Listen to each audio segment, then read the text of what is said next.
Go to getbullseyepro.com. Back-to-back world champion Dodger baseball on SportsNet LA is brought to you by Carl's Jr. Carl's Jr.'s new Western Bacon Chicken Sandwich with freshly hand-breaded all-white meat, just $5.99 for a limited time. And by your Southern California Lexus dealer, who invites you to test drive a Lexus today. Just about set for first pitch. Down to the field, Kirsten Watson. Thanks. Miguel Rojas will be splitting time at short, guys. All right, Kirsten, and between Mookie being out and this being a Sunday getaway day, this is a one-of-a-kind lineup here so far this season. Rojas up to hit second. Teoscar Hernandez back in there. Kyle Tucker gets the day off. Pages slides up and hits fifth, with Call getting the second straight start. Espinal and Rushing, second start period this year. And Alex Freeland hitting ninth at second base. That's brought to you by your SoCal Helpful Honda dealers. So after a delay of 2 hours and 15 minutes, we are ready for baseball. Off we go with a fastball inside from Foster Griffin. 1-0 on Shohei Ohtani. Griffin was a first-round draft pick in 2014 of the Kansas City Royals. Long path to get to the major leagues from there. Breaks in 2020 and blows out his elbow in his very first game. So undergoes Tommy John surgery. Gets back to the big leagues 2 years later for a few games out of the bullpen and gets released. 3 years dominating in Japan. And here at the age of 30, he's back in the big leagues on a one-year deal with the Nats. He switched up his arsenal already. He can throw about 7 different pitches, but mainly the 2 successful pitches so far this year in his first start against Philadelphia, the sweeper and the cutter. He's not going to intimidate you with velocity, but he's going to move the ball in 2 different directions for sure. 2-2 on Ohtani. Comes into this season with 5 career major league strikeouts from that smattering of games a few years back. One of those 5 strikeouts was against Ohtani in relief when he was pitching for the Royals.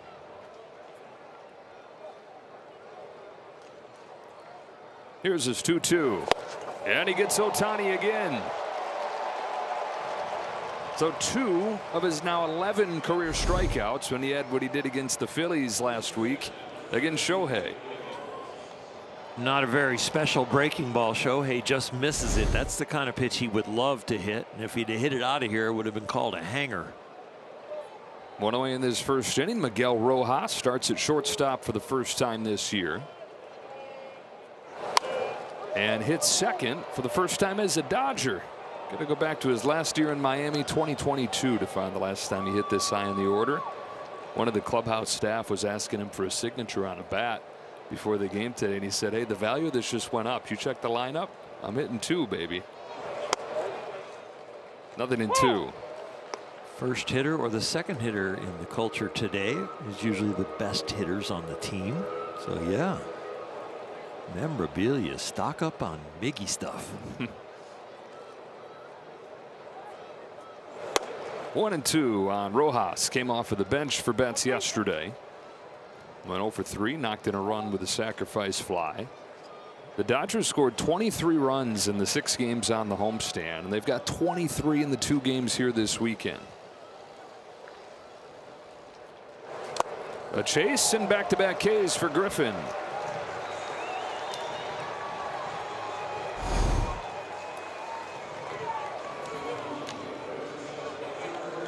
So far, it looks like they are just trying to figure out who he is, what his delivery is, and what his pitches are going to do. Those are some pretty weak swings.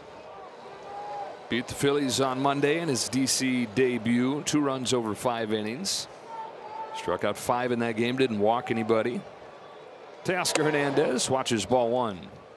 You got all these guys who've been sitting there killing time for 4 or 5 hours since they got to the ballpark with the rain hanging over DC. Now having to wake themselves up. 2-0. 3 hits for Hernandez in the first game of this series, and then he had yesterday off.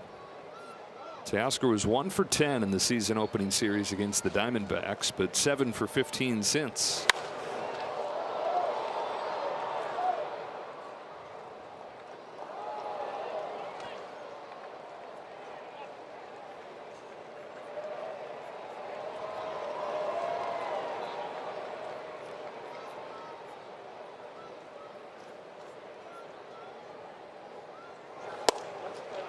Backdoor the cutter, 2-2. Griffin looking at a pretty clean inning. His last year in Japan, 6-1 with a 162 in 14 starts.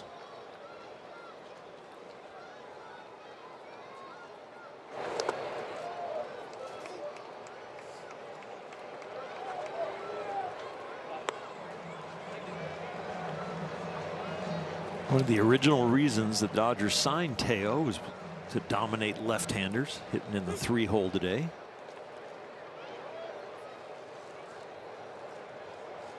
He's worked the count full. The payoff pitch driven down the right field line. Over goes Wood. Not going to get there, but it's foul.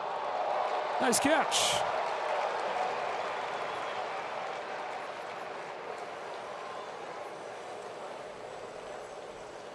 (13-6) win on Friday. 10-5 win yesterday. Dodgers now 6-2. Nationals are third in the majors in runs scored, but they've got a 6 ERA as a team, so they've dropped 4 in a row. They're 3-5. Griffin has struck out the side in the first inning, so the bat's a little bit sleepy. You have to wake up in time for the start of this game. Rookie Sasaki's ready to rock his second start of the year after this break.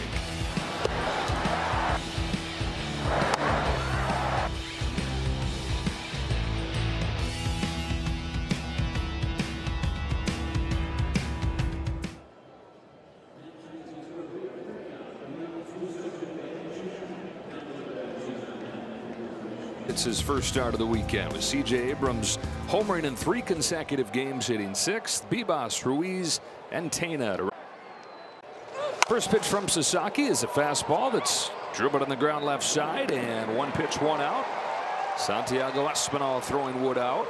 So for Sasaki, who admitted after last start that he went into the game without any confidence, 1 run over 4 innings. The 2 walks the key part, because he had walked about 2 batters per inning during spring training. Didn't get any support, ended up with an L, but it was a step forward coming out of spring training with an ERA over 15.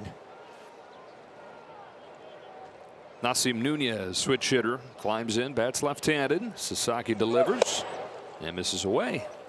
4-seam fastball, slider, and splitter. The slider will sometimes get charted as a cutter. When it's a slider, it's got about a foot movement right to left. When it's a cutter, it's down to about 2 inches. Slider right there. What we do know is that it's not the same pitch that he was throwing as a third offering last year. Much tighter. And the idea is he can better throw it for a strike, because that's the issue right now. He's just having a hard time finding the strike zone with his 2 primary pitches, the fastball and the splitter. This fastball is popped into shallow right center field. Back goes Freeland, not going to get there, into the Bermuda Triangle. And Nunez has a 1-out blue pit. He won't be able to use that bat anymore, but it was useful when it was being swung right here. This thing shatters, and it is the perfect distance to put it between 3 Dodger fielders.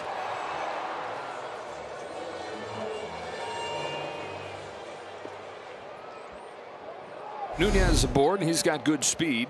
20 stolen bases out of 23 in his career. Luis Garcia, one of their top hitters so far this season. And the Nationals staying aggressive. Fly ball left field, Teoscar Hernandez. And perhaps that's a path for Sasaki to have success. The Guardians helped him out by being really aggressive. And at this stage, the way his stuff is, he needs aggression. He does, and he's been around the plate. His spray pattern is much better than it was against the Guardians already. And it's really helpful when there's a man on first. That sounds like an odd thing to say when you're talking about a pitcher. He takes off. Throw down from Rushing. Will bounce through there. Stolen base for Nunez. When there's somebody on first for Sasaki, it tightens up his leg kick. And a lot of times that's where his rhythm is thrown off and his strike throwing ability goes down.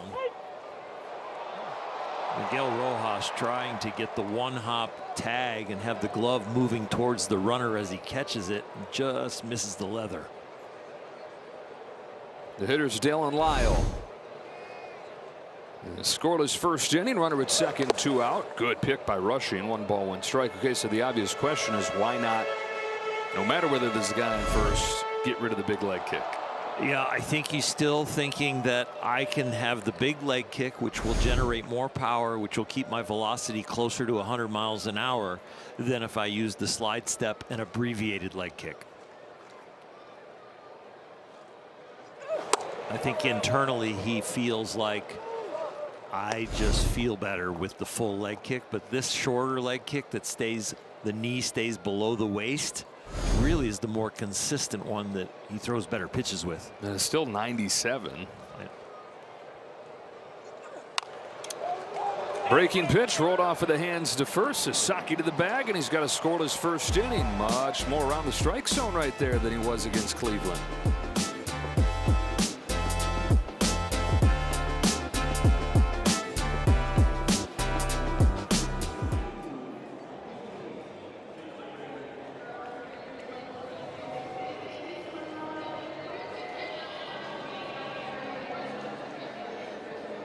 Did it on the first two pitches that he saw yesterday. 2-run double in the first inning, 2-run double in the second inning. Take strike one from Foster Griffin.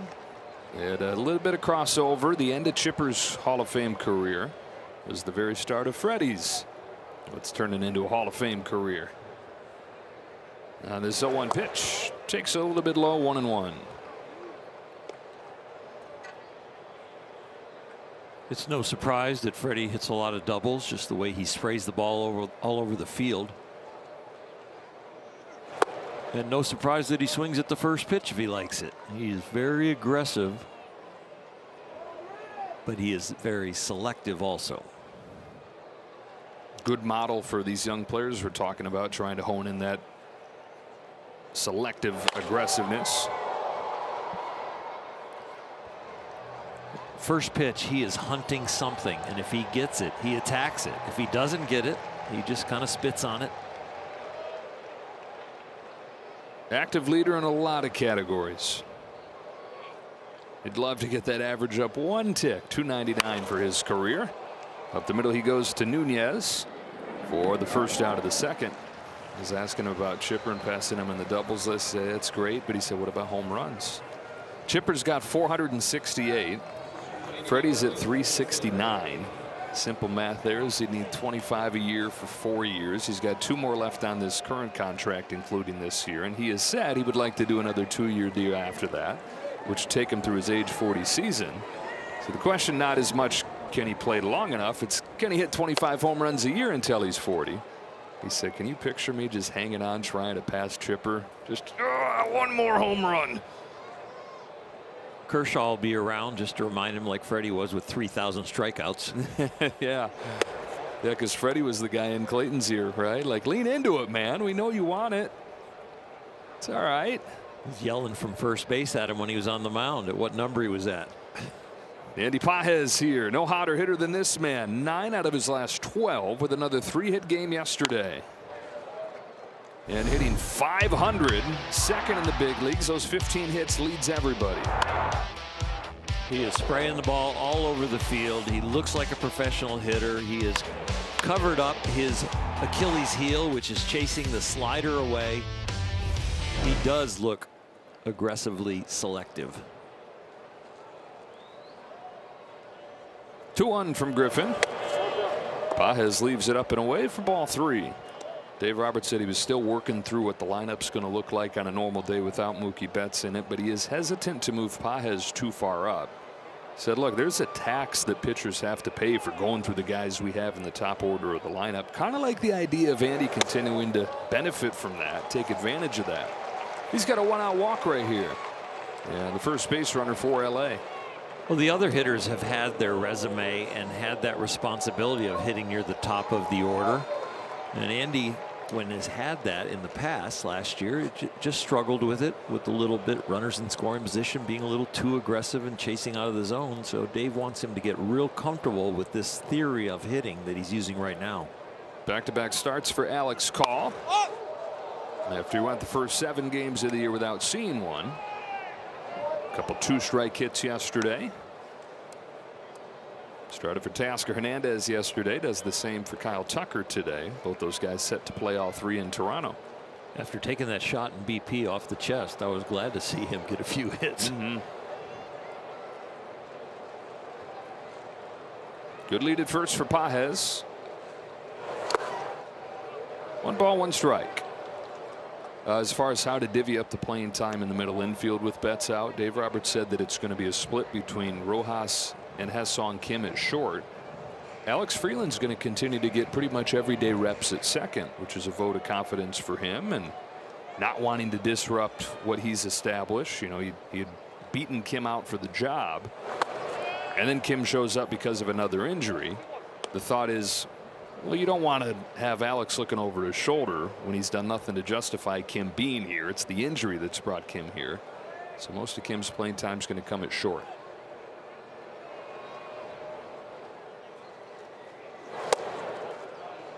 A little bit inside, ball 3.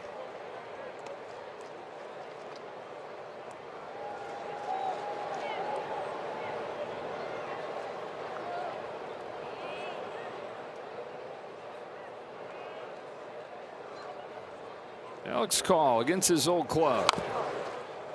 3-2. Drafted by the White Sox was Call. Traded to the Guardians.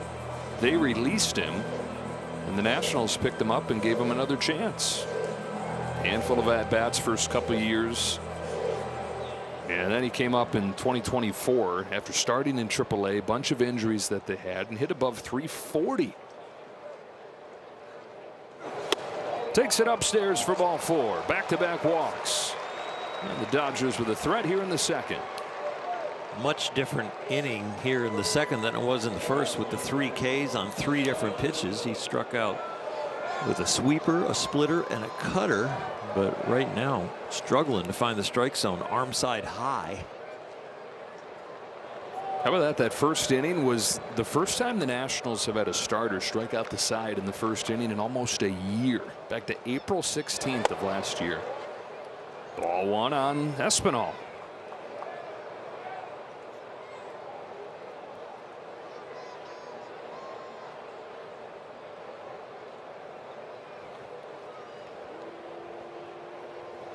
So Espinal getting a chance here against a left-handed pitcher. Second start for him. You got a couple guys here in Espinal and Rushing getting their second starts of the season. And this is what Espinal has done best throughout his career.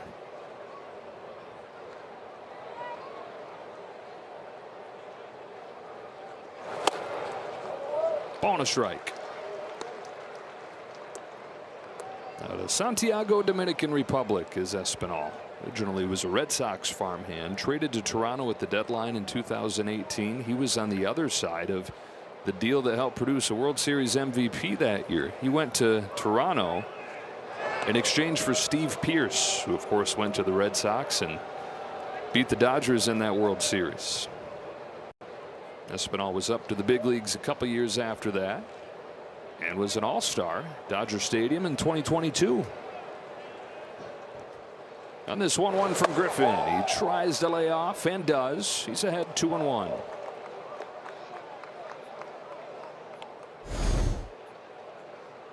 Dodgers looked like they were going to chase for the whole game after the first inning, but now 20 pitches out of the zone for Griffin. They've only chased 3.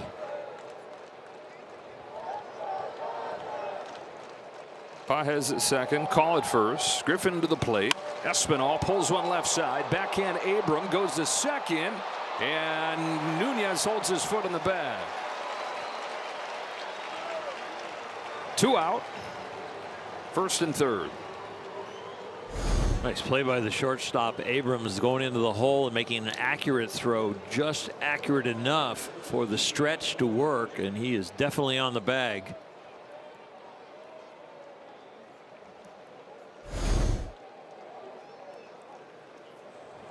So it'll be up to Dalton Rushing here with 2 gone in this second inning. Only his 3rd at-bat of the year.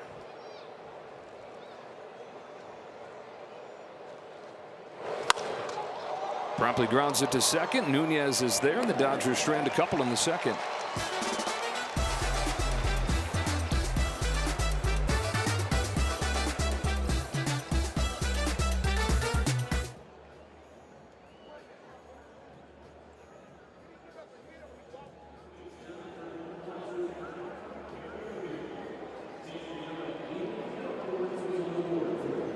per inning to get through his 4 innings against Cleveland. Just 9 pitches in that first. And he was throwing strikes. 6 of 9 strikes, 6 of 9 in the zone. That's much better than his zone percentage in the last outing was just barely over 40%. Now he's 2/3 of the time in the zone in that first inning. Mookie Betts, first day on the injured list, taking this one in. Joey Wiemer leads off the second and takes a ball from Sasaki. Well, Wiemer got one of the last spots on the roster for the Nationals.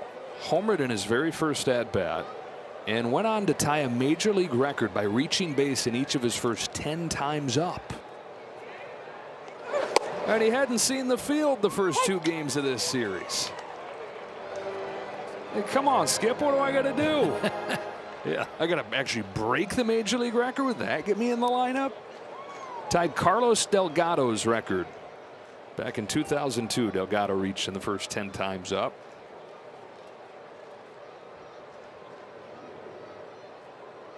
On a 1-1 from Sasaki, Wiemer watches one break into the zone. Strike 2.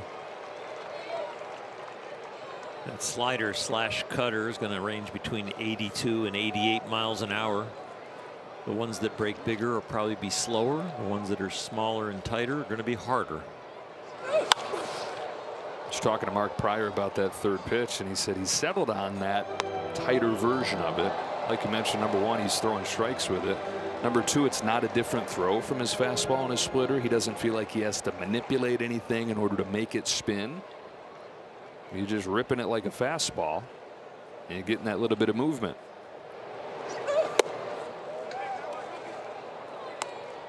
Yeah, if you think about the baseball and cutting it in half like having an equator, you just want to overweight one side. So for him, the right side of the ball he would overweight and then just throw it with his fastball delivery. And because it's overweighted and there's pressure more on the right side, as he finishes the pitch, it'll create that spin that creates the slider break. 3-2 on Wiemer. Lead it off this second. Sasaki kicks and deals. Strikes him out. Sharp slider right there. 1 away. That was an outstanding slider. A lot of depth to it. Very little right to left movement. Maybe about 2 inches, but a good foot drop at least. For his first strikeout of the ball game. Bases empty, 1 away. C.J. Abrams comes up. Been a Dodger killer. He's been an everybody killer so far this year. Leading the majors with 12 runs batted in. He's homered in 3 consecutive games. And against L.A., 9 home runs. So for the rest of his career, he hits a home run once every 36 times that he's up. Against the Dodgers, it's once every 8 times that he's up. He's done a great job driving the high fastball also. Most left-handed hitters, low ball hitters, but he has the ability to really stay on the high fastball. Abrams, 25 years old. Debuted back when he was 20. San Diego, soon after traded here to Washington in the Juan Soto deal. There have been flashes of this greatness that we've seen. He's been an all-star, but very up and down. Sasaki gets him on 3 pitches. First strikeout on a nasty slider. This strikeout with a nasty splitter.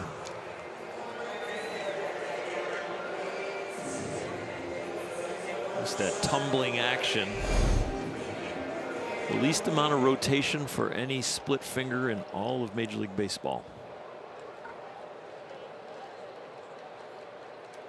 Back-to-back Ks to open the inning. Bebas takes inside, just to give some more context to what you just said. Because I know you said it should be called something different. It shouldn't be called a splitter. It's a fork ball. Okay, so the average Major League splitter, 1,300 RPMs. Talking about spin.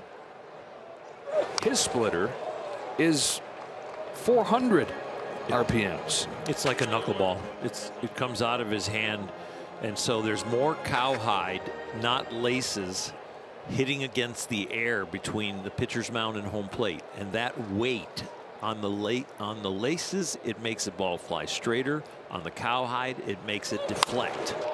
Bebas down the line foul. So if you think about a knuckleball pitcher's trying to throw the knuckleball to home plate with about 1 to 1.5 rotations. And so that cowhide is pushing on the air and the ball just dances. And then a 4-seam fastball, you're trying to get the seams to cut through it so it moves fast and it really maintains its altitude.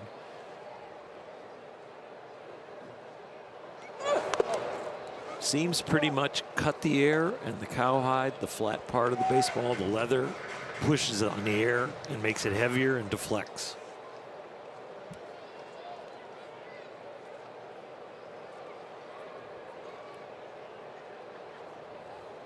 Two and two on Jorbit Bebas, who's been one of their best hitters. 4-game hitting streak going for him. Fastball buzzes the knuckles. He says, He's trying to get a little swagger, Jorbit.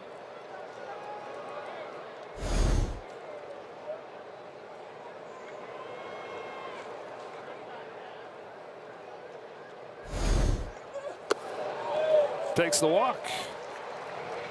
First one issued by Sasaki. Let's get a word from Morongo. Eddie Griffin, live and unleashed April 17th. Morongo. So the inning kept alive with a Bebas walk, and it brings up Keibert Ruiz. Former Dodger, started the first game of this series, knocked in a run with a double. Had yesterday off. 27-year-old from Valencia, Venezuela.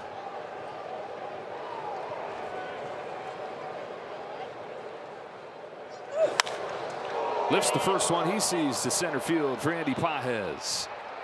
And a couple scoreless innings in the book for Sasaki.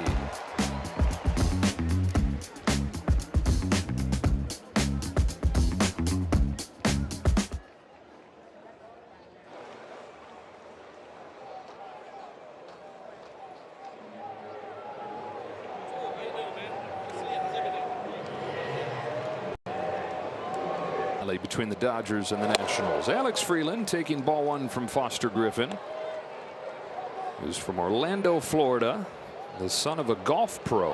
And for a lot of his childhood, he thought golf might be his route. Until he hit a big growth spurt when he was in high school, started throwing harder, that he thought, all right, maybe baseball's the way to go. And he said, I want to be the next Clayton Kershaw. And so that's why you see him wearing 22. Kershaw's always been his favorite. This is 1-1 to Freeland. No, caught the corner. 1-2.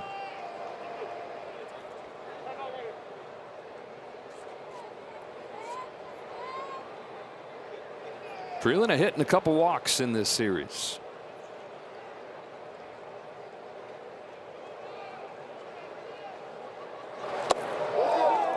Went around, fourth strikeout for Griffin.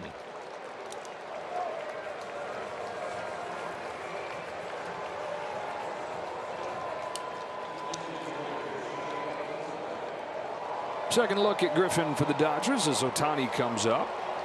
Shohei, who had 3 hits on the homestand, has 4 the first 2 games here.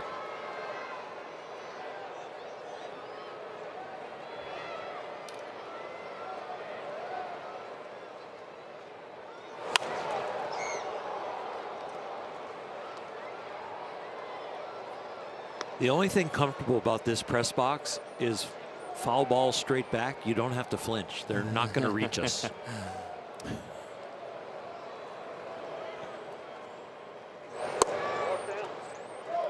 Get a nice view of the Capitol building looking through. Yeah. Right. Only way you would have that is if you were up here.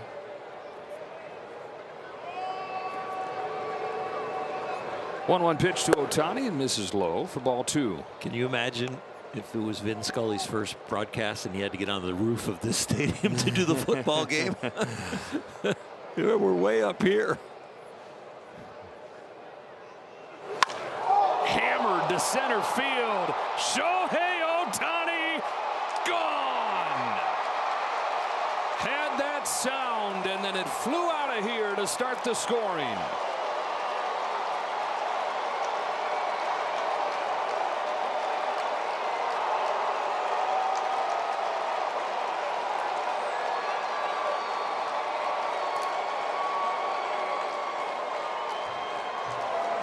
His second home run of the year. His first was to right field here.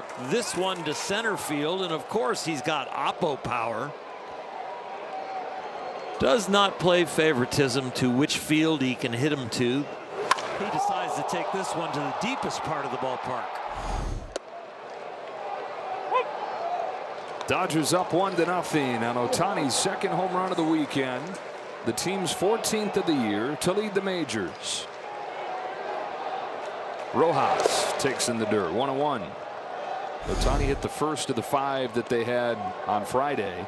And Dave Roberts remarked how not all 5 of those were created equal. Shohei doing it kind of let everybody else breathe a sigh of relief.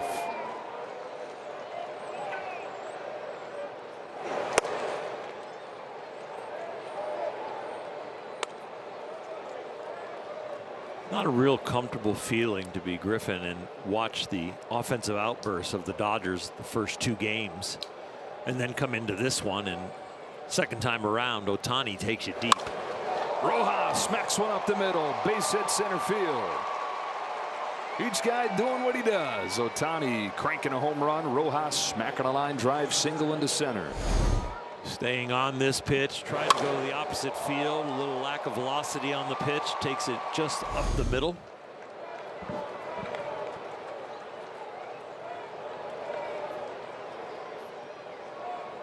Oh, man at first for Teoscar Hernandez. Tries to join the 2 guys ahead of him, striking out in the first inning, but barreling it up here the second time seeing him. In a park where he loves to hit. Teoscar Hernandez has 8 home runs in this ballpark.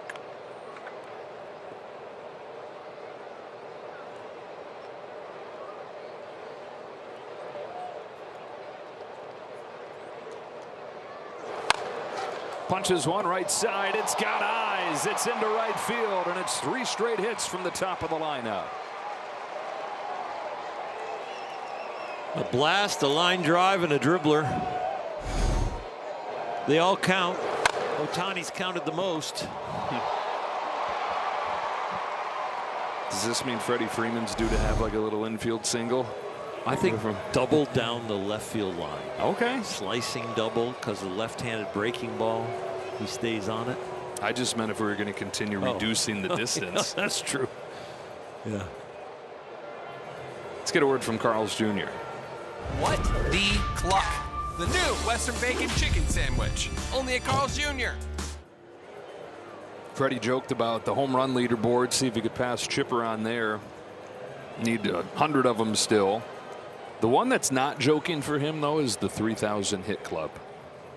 And when you look at if he's going to play another 4 years, as he's talked about, he would need roughly 140 hits a year. Something he's accomplished all but 1 season in his career. So 3,000 for him, more than any active player, a realistic goal.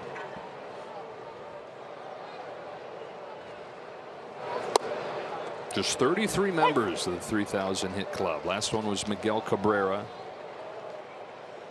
You guarantee 4 years of health. I think he has 3,000 hits for sure.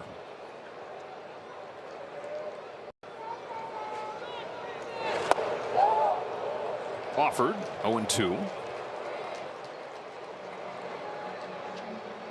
Doing it at a time where the league average is about 245.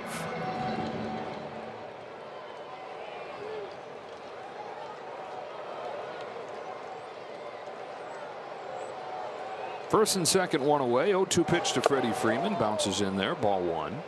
Freddie hit 295 last year. That was good for 3rd in the National League, but not good enough for his standards. 282 the year before, and what was the hardest year of his life for many different reasons. Trying to get back to what he had done perennially. We just showed his career numbers, and if he plays for 4 more years, let's say he plays 150 games a year, he's going to have 3,000 hits in under 3,000 games, averaging over a hit a game. That kind of consistency is how you get to 3,000. It'd be interesting to see out of the 33 guys in the club how many would be able to say that. Yep. I think I saw that he played 2,188 games, I think it was on the graphic. And so, you know, add 600 games to that, be around 2,788. And if you got the 3,000 hits, that would be outstanding. Another 2-2 pitch from Foster Griffin. Freeman flies it to left field. Lyles coming on. He's there. And Freeman's out number 2. He tried to match my prediction. Yeah. Just got it in the air too much. First time through the order for the Dodgers, 0 for 7, 2 walks and 4 Ks. Second time through the order, that's the first out. They were 3 for 3, the first 3 hitters. Picking on the cutter, which is a pitch the Phillies had no luck against facing Griffin last week. All 3 hits for the Dodgers have come against that pitch. Pages walked his first time. As Rojas at second, Hernandez at first. Waves and misses over a curve.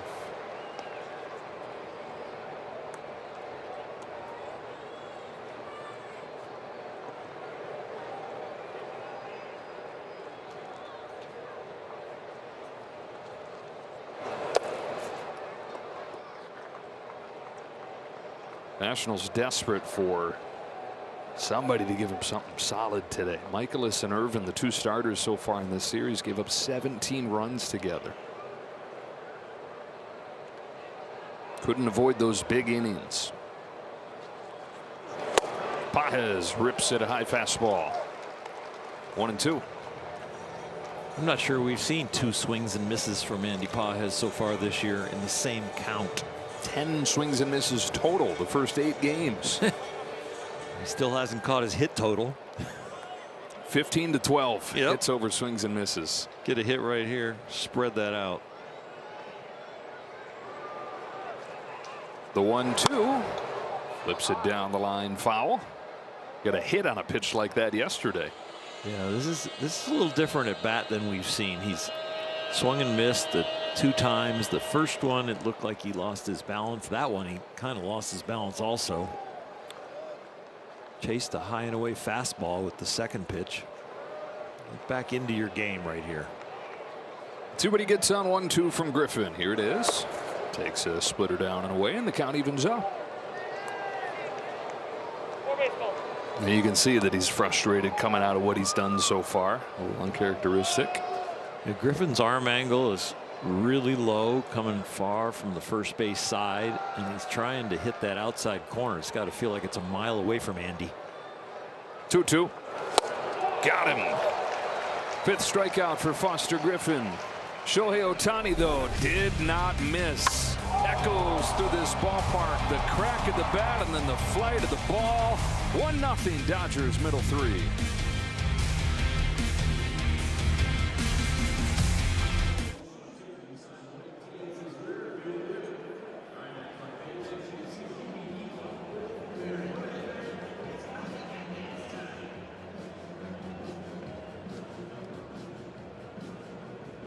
Is brought to you by your local Kia dealers. Visit kia.com to discover movement that inspires. Roki Sasaki pitching with the lead for the first time. He's in there with strike 1 on Jose Tena, the 9-hitter for the Nationals today. Sasaki 1 hit, 1 walk over 2 scoreless innings, and has continued to get ahead more than we've seen from him since last October. Only 28 pitches so far. A lot of strikes. Hasn't given up a hit on anything off speed. The slider and splitter are working.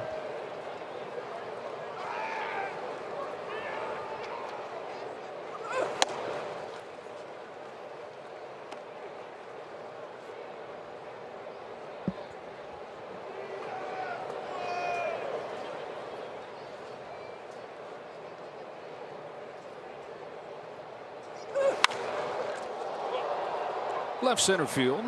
Teoscar Hernandez and Andy Pages. It's Pages from center for the first out.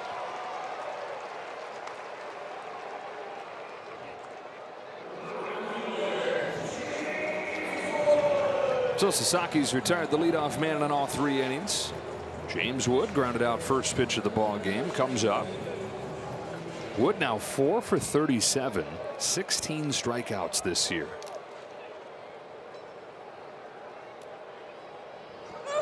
One of the best hitters in baseball in the first half last year. Went to the All-Star game, was in the home run derby. shell of himself in the second half. He had some physical ailments, and it was his first full major league season. But it's been kind of a continuation of that to open this year. Pinpoint with a fastball, 1-1.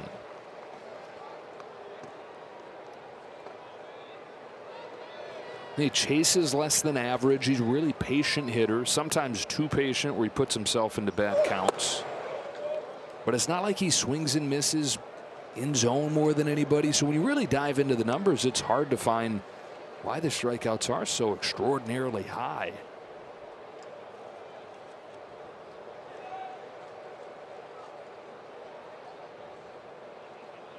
On this 2-1 from Sasaki, Wood takes it in the dirt, ball 3.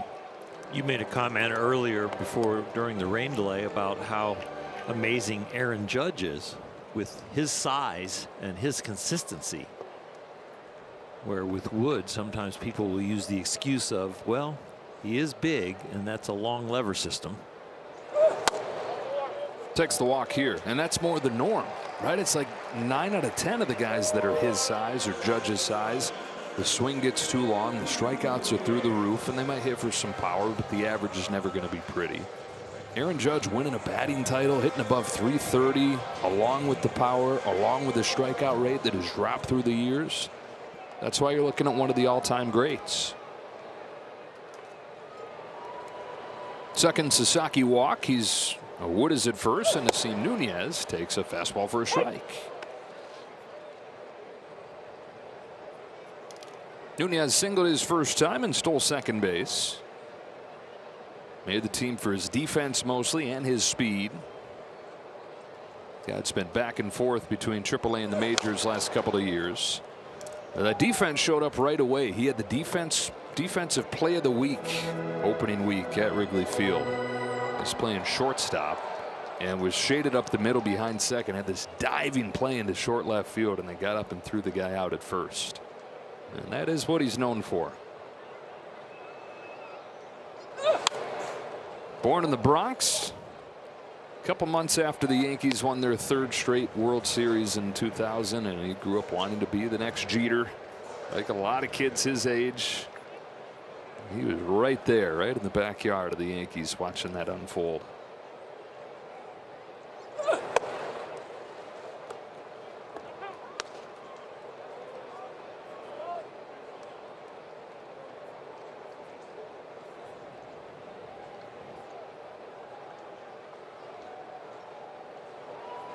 Sasaki's 1-2 pitch. Crack bat flare, center field. Andy Pages for out number 2. I think that's the second bat that Nunez has broken against him. One jam shot, and now that one off the end.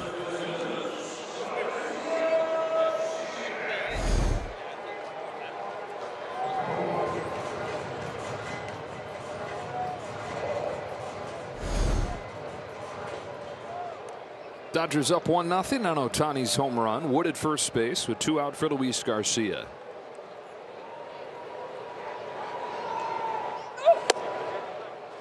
Sasaki grunting that fastball in there at 97. Velocity down a tick, but I would love to see him have a really good outing and have the velocity be down a tick. Maybe he'd think about a little bit more about hitting spots and not about throwing it hard. Because you would every time choose 97 with command over 100 with not. Yep. All day long.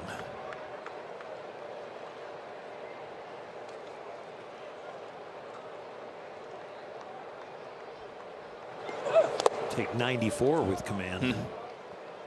With that splitter of his and that slider he's shown today, his velocity could be anywhere from 92 to 100 if he has command and has that split finger and that slider. Would be a winner for sure.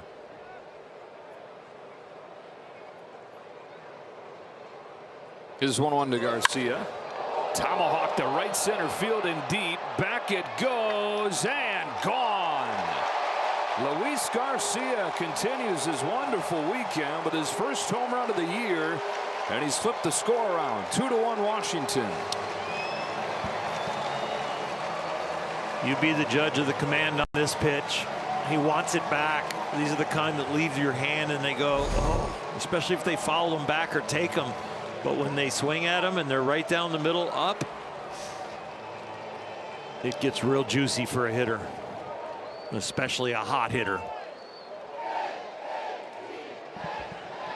And a no-doubt blast from Garcia. Nationals lead at 2-1.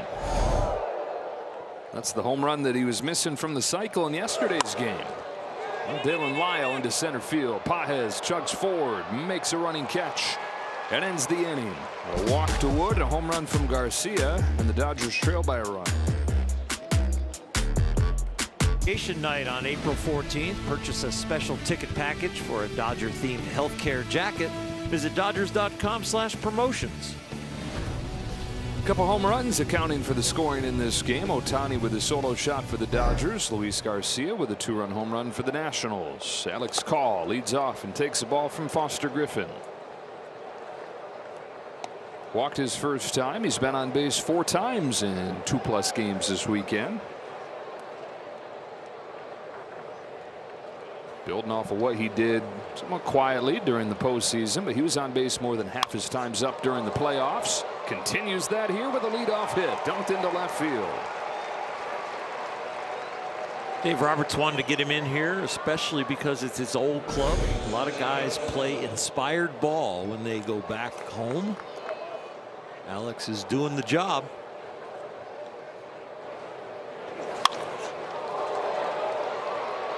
Well, the next guy coming up hopes that he's saying the same thing about him if he gets an opportunity these next few days against his old Blue Jays team. Espinal takes ball 1 on a curve. I think we've seen it a little bit with Keibert Ruiz too. He's hit for power against the Dodgers, not against too many other teams.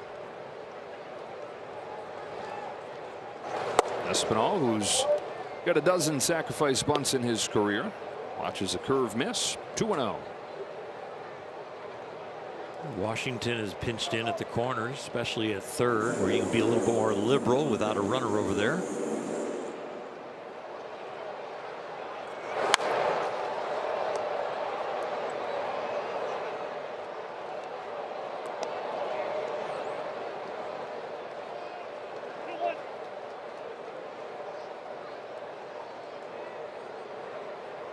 Into that time of day where shadows become an issue.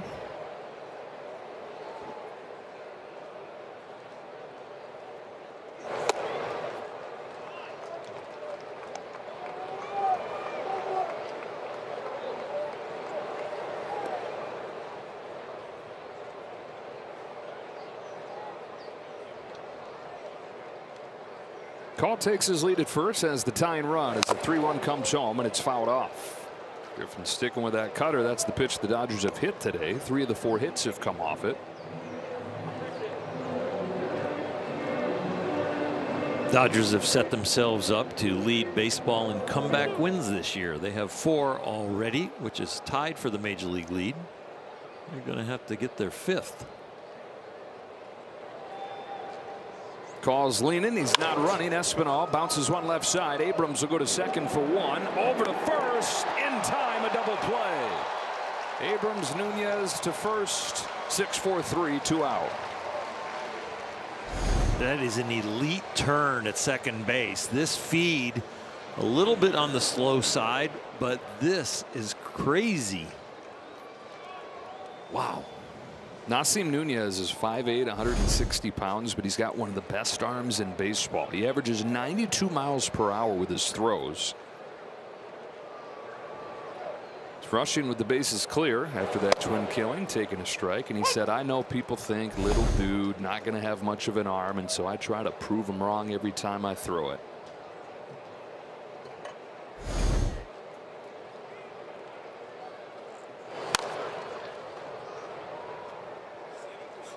Exceptional body control over there because he is letting it go with all the force that he needed to get that double play.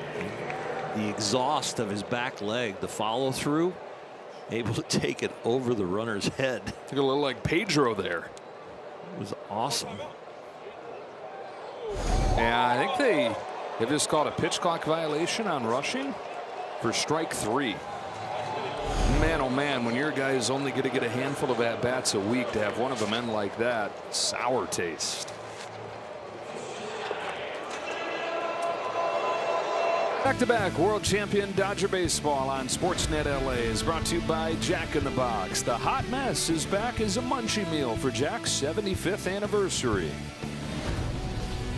Got the president's race here in D.C. Hiroki Sasaki to Joey Wiemer to open the fourth. He has strike one and a slider.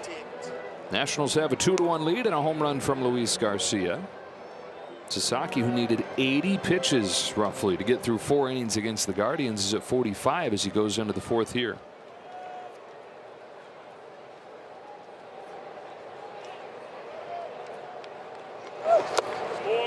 Got a chase, 0-2. Slider, about 10-mile-an-hour differential from his fastball at 97 down to 87. That one was tight and late. Struck out Wiemer his first time, one of the 2 Ks for Sasaki. Punch to second. Freeland scoots over to get it. 1 gone in the fourth.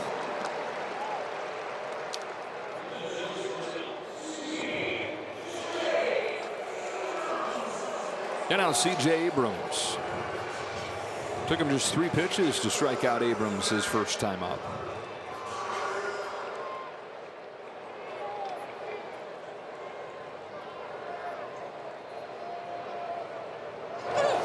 One thing Dave Roberts talked about today with Hiroki Sasaki and his growth is how he started to open up a little bit more to coaching. And he said, look, I get it. You come here and there's so much that's new. There's so much that's out of your control that you have to adjust to. Dave said, I can understand wanting to be stubborn with what you can control, how you throw the ball, your different grips, your pitch mix. But the league has told him you got to start to open up a little bit. And he's begun to listen more. Ball 3 on Abrams.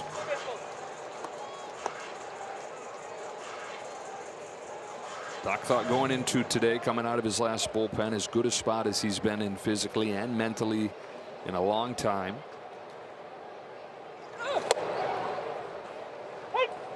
And this has been, you know, where his first start of the year was like, okay, relief that it wasn't as bad as spring training. This is legitimately, outside of that home run pitch, been good. A little bit inside, and he's walked Abrams. Let's get a word from Jack in the Box. Get my new Smash Jack Sliders Munchie Meal for a chance to win $75,000. Welcome to Jack in the Box. His spray pattern today is definitely tighter. And if that is tighter, that means he's repeating his mechanics and has a better rhythm. His lighting right now should help him. Bebas the hitter. There goes Abrams' first pitch. Rushing's throw in time. Tag applied there, looked like on the leg by Miguel Rojas. Yeah, when we watch the replay, we're going to watch the tag and then see if the hands get to the bag before the tag hits the legs or the feet.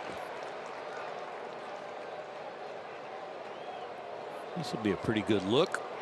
The Washington Nationals are challenging the out call at second base. It looks like he's safe. Tag was on the thigh, and the hand looks like it gets to the bag first. I think this is the better angle. Ooh, that's going to be real close in New York. I'm going to take some time on this one.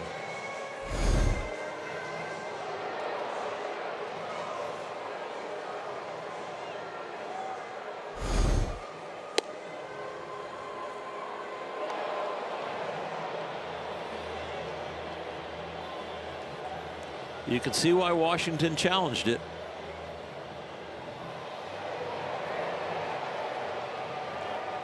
Well, Rushing, who was above average throwing guys out last year, team's been aggressive against him in his 2 starts so far this season. This is going to make base runners 5 for 5 stolen base attempts against him. Are they going to say there isn't enough evidence, though? Because it is so close. After review, the call is overturned. The runner's safe. Washington retains its challenge. This might be the best look right here.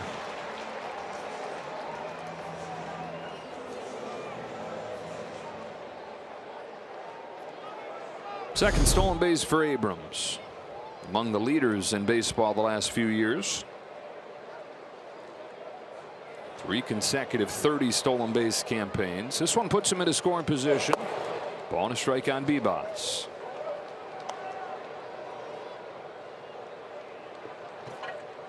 CJ's dad tells a story of when he was 2 or 3. They were at a playground and he looked down at his phone and looked up, and there went CJ sprinting off. Running after him, running after this 3-year-old, and Dad says, I couldn't catch the kid. And he's like looking back at me, taunting me. That's when I knew CJ was special. That's when I knew he was fast.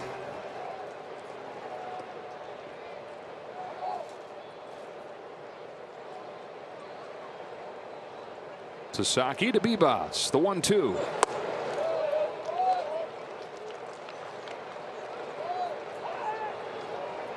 Bibas walked his first time. Sasaki's issued 3 of those.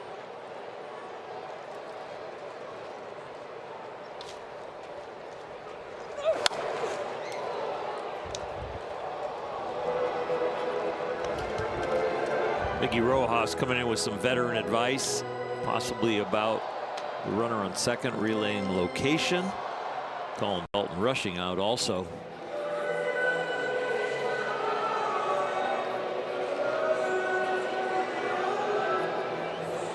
You can combat that if they're relaying location from second base by sitting up down the middle.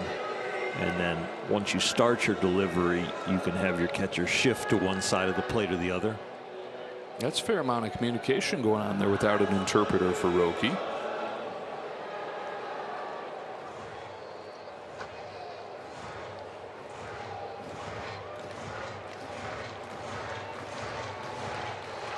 Two and 2 on Jorby Bibas. 2-1 Nationals, bottom of the 4th inning.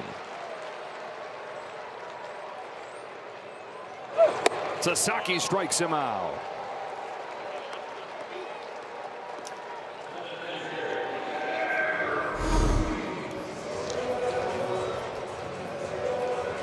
High breaking ball that gets the job done. You're glad to get away from that and get your first out. 3rd strikeout, 4 away from Jumbo Jacks. 2 outs in this 4th. Keibert Ruiz, the batter. Ruiz fly to center field his first time.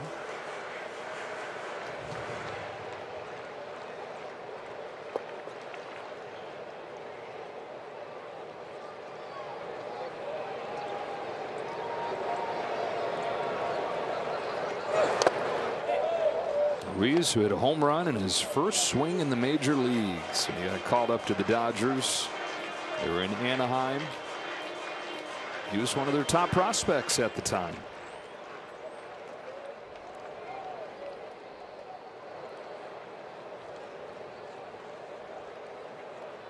On a 2-0 pitch, watches a fastball miss away. It was a tough one for the Dodgers to part with, even though they were getting Trey Turner and getting Max Scherzer in that deal in 2021. It was Ruiz, it was Josiah Gray, who's dealt with injuries in his time here.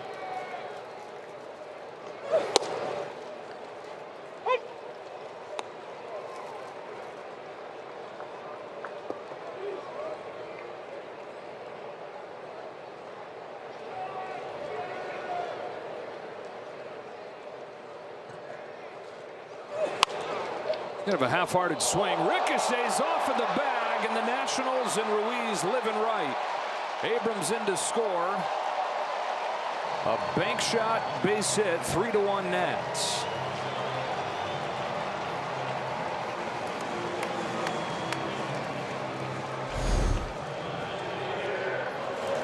We end the inning with a pitch clock violation. You have a runner steal second that's bang bang out by inches or safe by inches, and then you get a ground ball that hits the bag that costs you an RBI. This is a tough time for the battery between the catcher and the pitcher.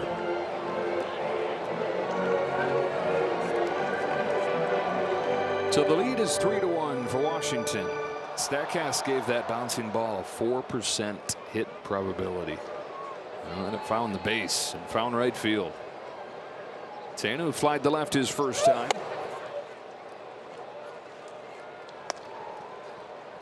The Nats trying to end a 4-game skid. Dodgers going for the sweep. Sasaki home with a 1-1. This is away.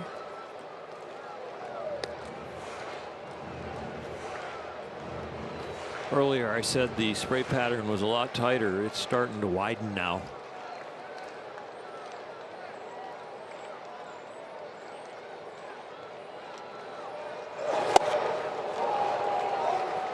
Count evens 2-2. First 3 innings. Pitch count was under control. 24th of this 4th coming right here.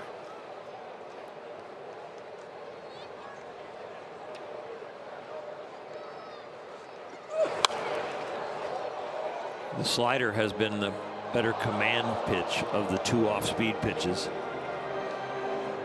He's been able to use it to get back into counts, been able to use it to, when in even counts, get ahead.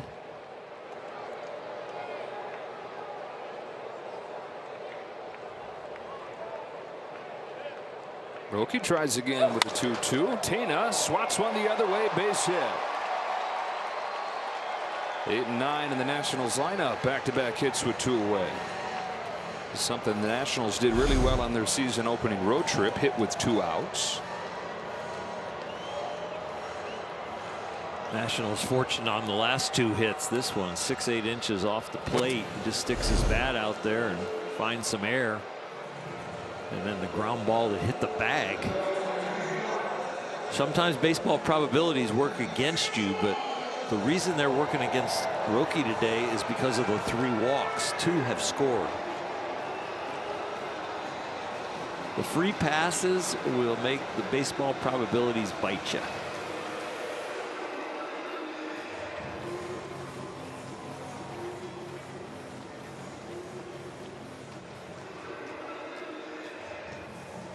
So the Nats with these 3 runs and a 3-1 lead as Sasaki gets ready to throw his 70th pitch of the afternoon.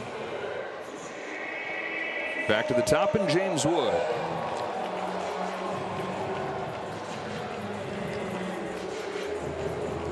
Three runs on 4 hits, 3 walks. Wood has one of those walks. Came ahead of the home run from Garcia last inning.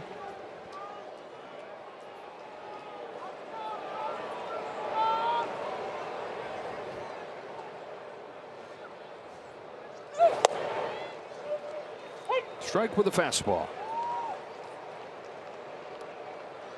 This is a huge 3rd out.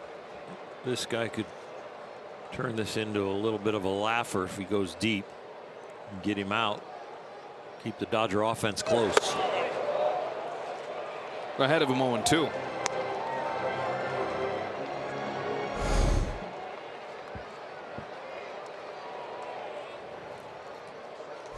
Don't do him a favor here. Throw something with some spin on it, or the splitter. Wow, on a 2-strike pitch, put it on a tee. Pages to the wall. It's gone.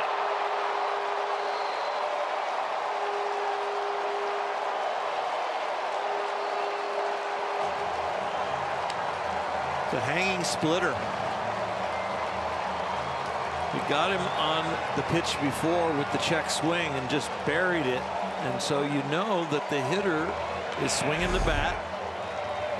And so you have to put it in the dirt. And you make a mistake like that, you're going to pay. It's again the order of the off-speed pitches. You want to go from good to better, not good to worse. What a terrible time for a splitter that rarely is in the strike zone to be right down the middle.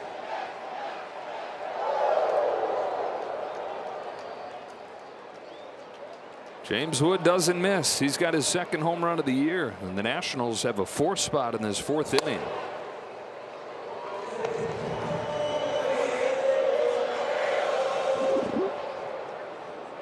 2 out, 2 strike hits. Take it from 3-1 to 6-1.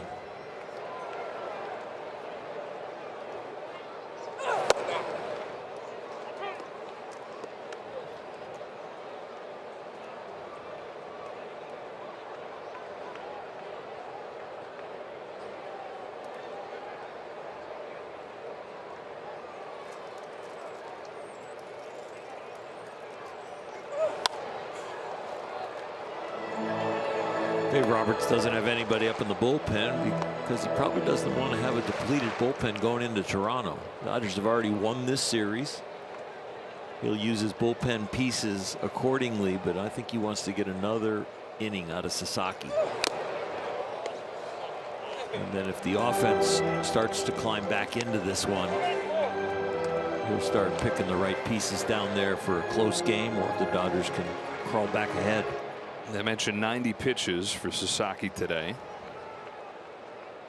Trying to get into the dugout here. 78th. Nunez continues to foul him off.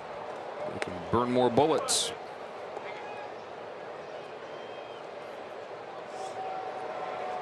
Just such an edgy inning with the throw to second base that almost got the runner. The ground ball down the line that had a 4% chance of being a hit. Line to center field for Pages, and that'll do it for the 4th. But the Nationals take advantage and score 4 times.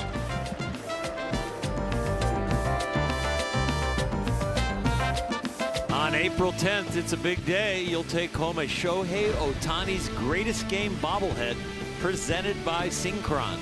Visit Dodgers.com/promotions.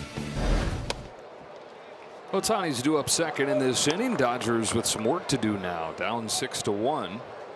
Their lone run came on Ohtani's home run in the 3rd. Freeland struck out his first time.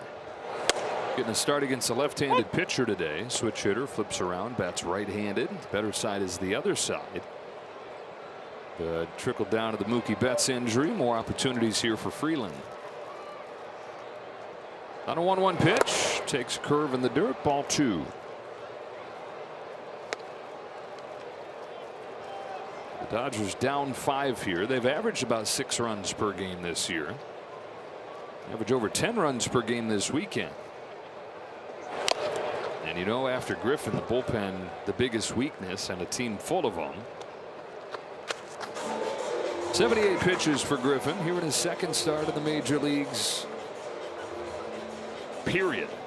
Games that he pitched before going to Japan, those were all out of the bullpen. You know, 12 years after he was drafted in the 1st round as a promising prospect. Next big thing for the Royals. Finally a starter in the major leagues. There's 2-2 to Freeland. Misses inside and the count is full. 7 different pitches. He likes to call them himself. You can see he's got the PitchCom receiver there on his belt, so he'll send the calls into Ruiz. It's a bouncer towards the middle for C.J. Abrams. It's cut off by Nunez, and across his body shows off that arm that we were talking about last inning.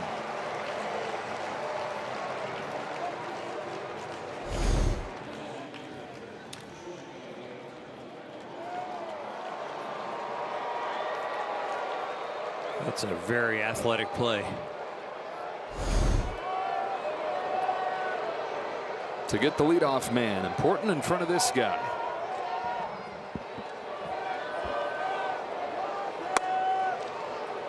Performance Spotlight is sponsored by your Southern California Nissan dealers.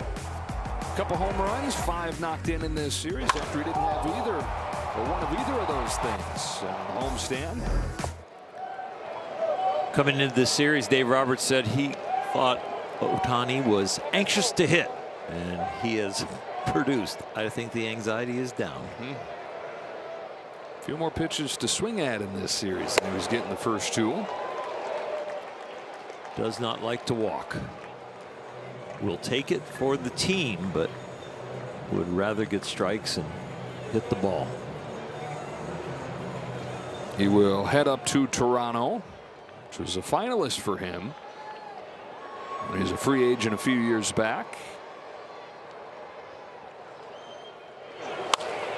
Digs it out down the line. That's a fair ball into the corner. Second extra base hit of the ball game for Ohtani. A double here in the 5th.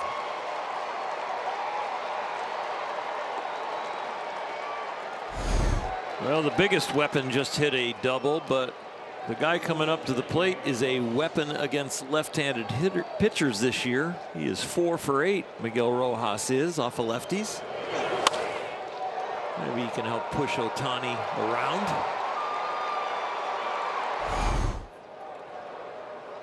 So a third consecutive 2-hit game for Ohtani on this road trip. And here is Rojas. Change a little bit low.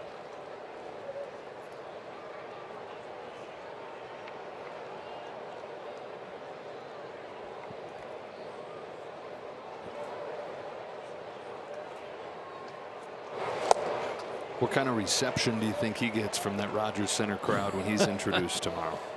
Yeah, same as Will Smith.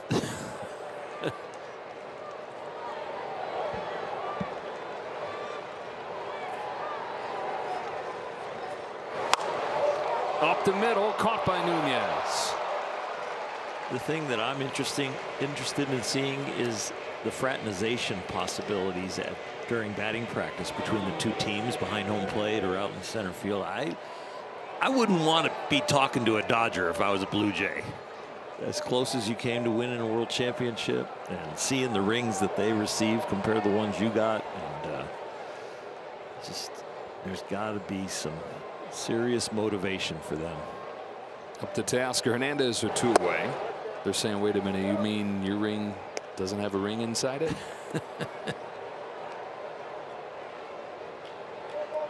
If they three-peat, do they get a ring inside a ring inside a ring? I don't know. The Inception ring. 1-1. It'll be returned to Toronto for Teoscar as well. He made his name after getting traded from Houston early on in his career, and they still love him there. He was the one Dodger who would get good hands from the Toronto crowd when he would come up each time.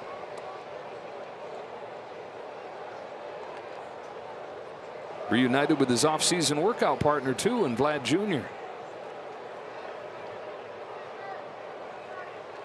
2-1 from Griffin, taken downstairs, ball 3. Who can't love this guy's continuous smile? He is a breath of fresh air.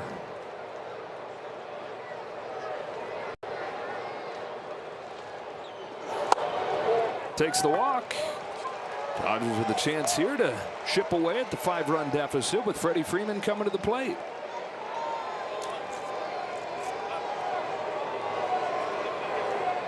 Got a mound visit coming here. Gives us a chance to check in with Kirsten. Thanks, Joel. Of course, we've been asking the guys a lot about just kind of what they're expecting going back to Toronto, the scene where, of course, they won the World Series. And I think Justin Robleski's response has been my favorite. I said, what do you think's going to happen? He goes, oh, I'm for sure getting booed, guys. As he takes the ball tomorrow. Reliving it all. It'll be a fun chance to go back through some of the moments. It's like you can talk about the World Series and you can do a full hour on that, or you can talk about Game 7 in particular and do a full hour on that. So many things throughout the series that get lost because of Game 7.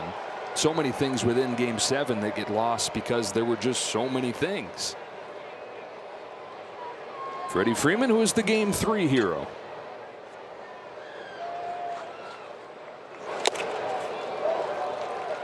Guy that started both those games, Game 3 and Game 7, will be the starting pitcher for the Blue Jays tomorrow. 41-year-old Max Scherzer, 19th year in the major leagues. P.J. Poulin is getting loose. Freeman checks his swing, and it's 1-1. Like the Wood 2-out home run, stretch this lead. Freddie can shrink it with a 2-out home run.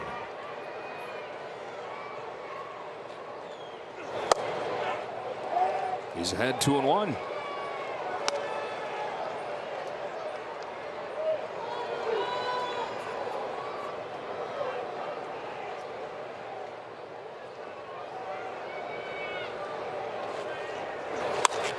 Freeman to right field.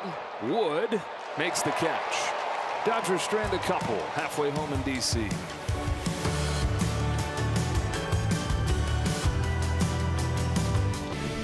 Back-to-back world champion Dodger baseball on SportsNet LA is brought to you by your Toyota dealers. We make it easy.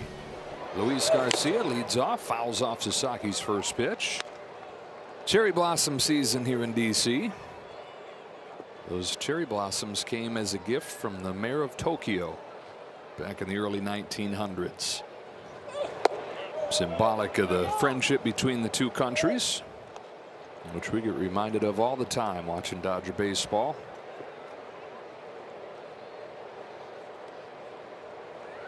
Garcia's got a home run in this game. Behind 1-2. Here it was back in the third inning to make it 2-1 Nats. Wood hit a ball out that was a high splitter down the middle, and that fastball was near the middle.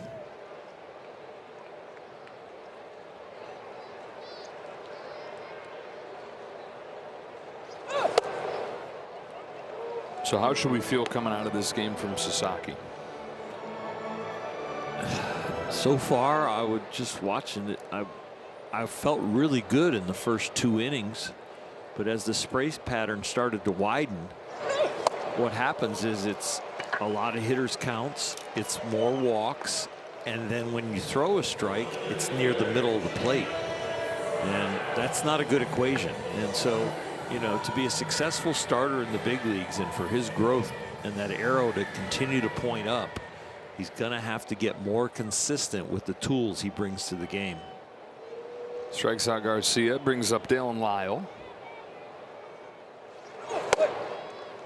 What happened there to Dalton Rushing, like right before the pitch came home?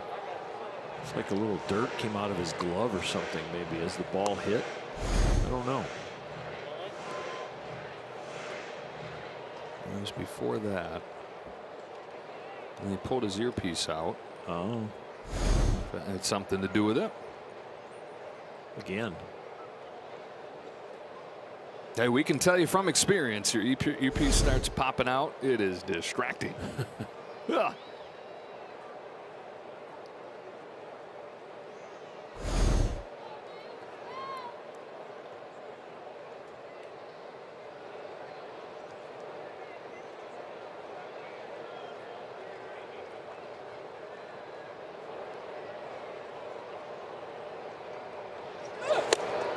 One ball, one strike on Lyle.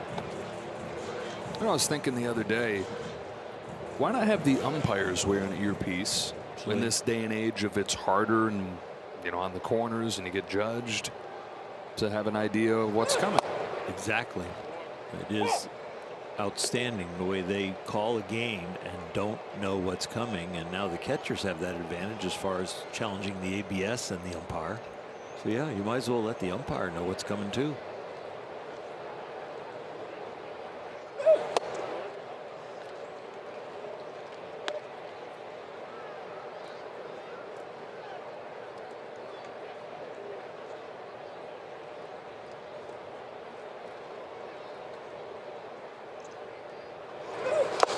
Got a chase and has back-to-back strikeouts here in the fifth.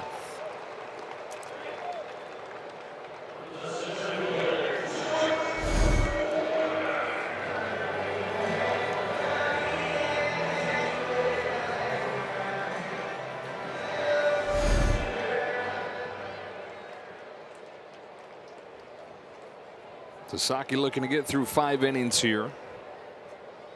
Joey Wiemer, the hitter, 0 for 2. Grounds the first one he sees to Miguel Rojas. And a 1-2-3 fifth.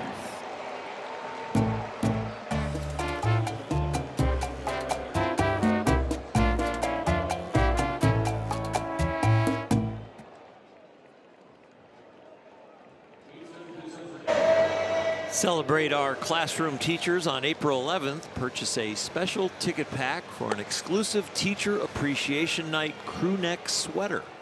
Visit Dodgers.com/promotions. To the top of the 6th we go, into the Nationals bullpen. One left-hander replaces another as P.J. Pullen comes on for Foster Griffin. And through week plus of this season, you can understand why they would go with a left-hander. Dodger hitters against lefties have an OPS 240 points lower than they do against righties. It's Pages to lead off.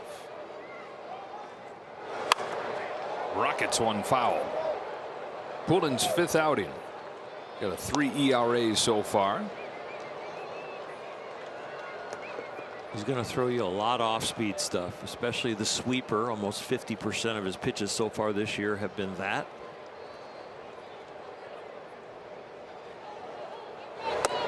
And that changeup right there.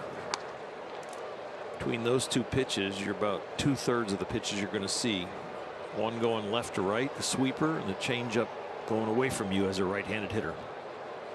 29-year-old from Massachusetts, college ball at UConn.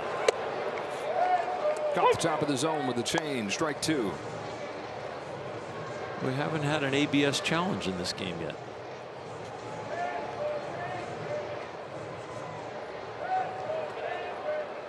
Game 1, the Nationals ran out of challenges. Game 2, Will Smith was very accurate with his challenges. I think he was 2 for 3. Pages down swinging, his 2nd strikeout today. 1 out in the 6th.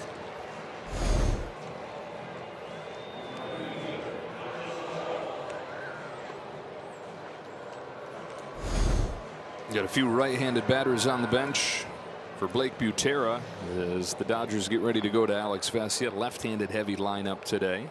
6 lefties, a couple switch hitters in there. Perfect day going for Alex Call, walking a single. Dodgers a run on 5 hits. The teams have the same number of hits in this game. Nationals, though, taking advantage of the free passes they had against Sasaki and following them with some big swings. The home run from Garcia, the home run from Wood.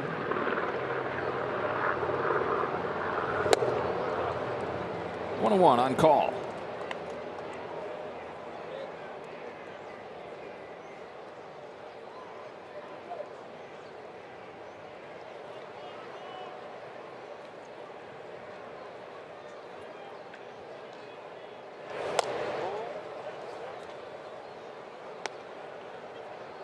Dodgers have to come back here to avoid losing the finale, but the team they're headed to play in, the Blue Jays, worse off this weekend. They just got shut out and swept by the White Sox. So the Jays 4-5, swept for the first time since last June.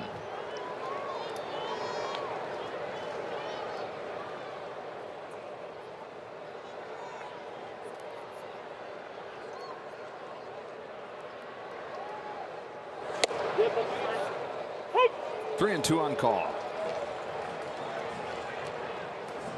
Not an official challenge, but making a motion towards first base made you know he thought it was a ball.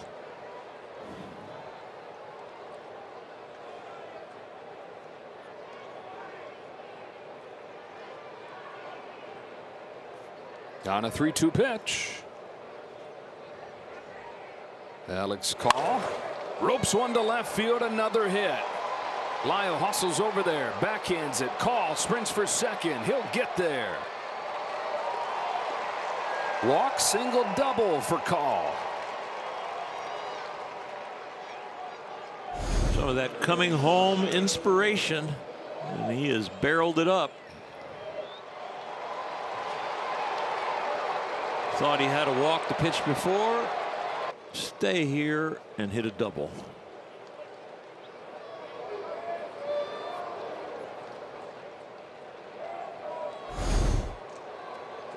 He's in the scoring position. Espinal up to the plate. How about 4 for 7 so far this season for Call? Strike on Espinal. This is close to the same score the Nationals had in the last game against the Phillies. They were up 5-1 and had that lead disappear once the bullpen took over.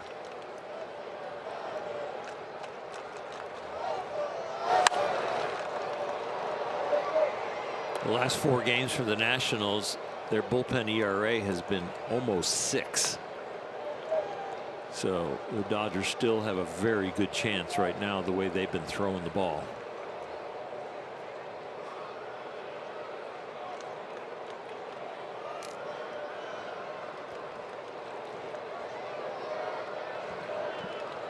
Espinal down 0-2. Pulling throws and misses in.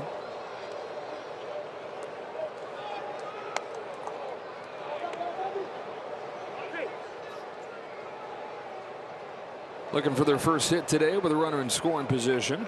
Something you were detailing yesterday they've been so good at so far this year.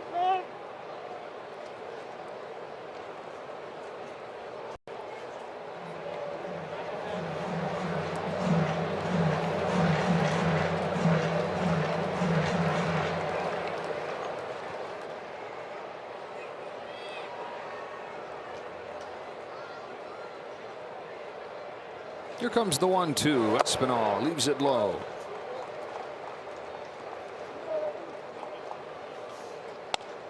I'm sure there's some nerves on the Washington National bench on, can we keep this Dodger offense down?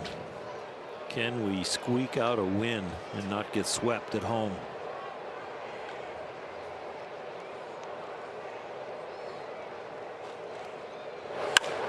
Espinal drives this ball to right center field. Weimer into the gap, under it, 2 out.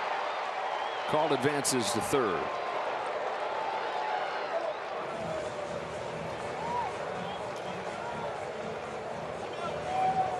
Here's Rushing. He may never leave the box in this at bat.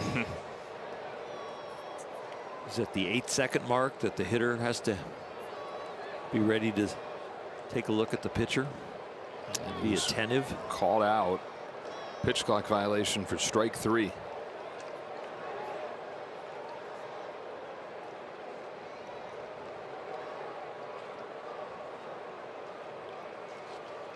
The lefty pulling throws at the knees for a strike on Rushing.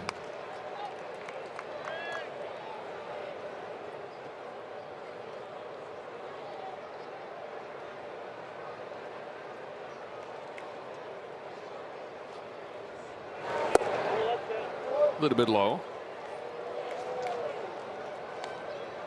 Willie Traynor, home plate umpire today, has done a nice job. Really has.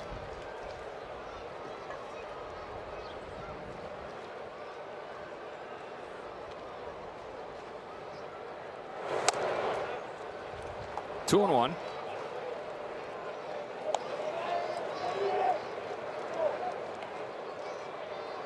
Traynor not too long ago was a player himself. UC Santa Barbara as a pitcher.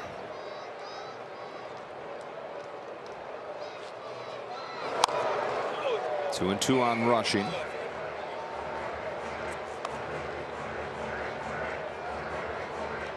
You mentioned that maybe it would be good to have the umpires know what pitch is coming. I bet you some umpires would probably say, we just like to have a choice. Someone might want to hear it, and some might say, you know what, I'll just keep my old style.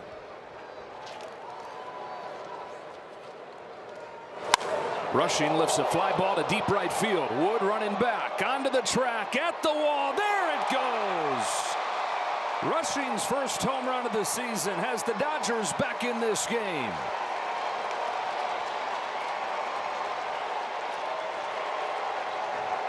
That is both ends of the spectrum from one at bat to the other. A pitch clock violation strikeout to a 2-run homer. And a 6-3 game.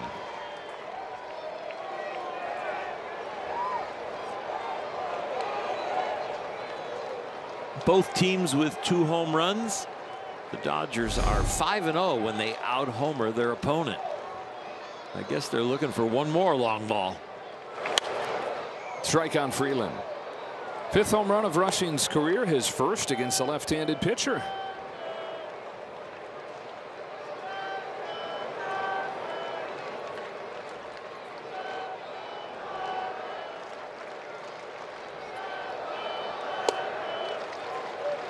Caught the bottom of the zone there. 0-2 on Freeland.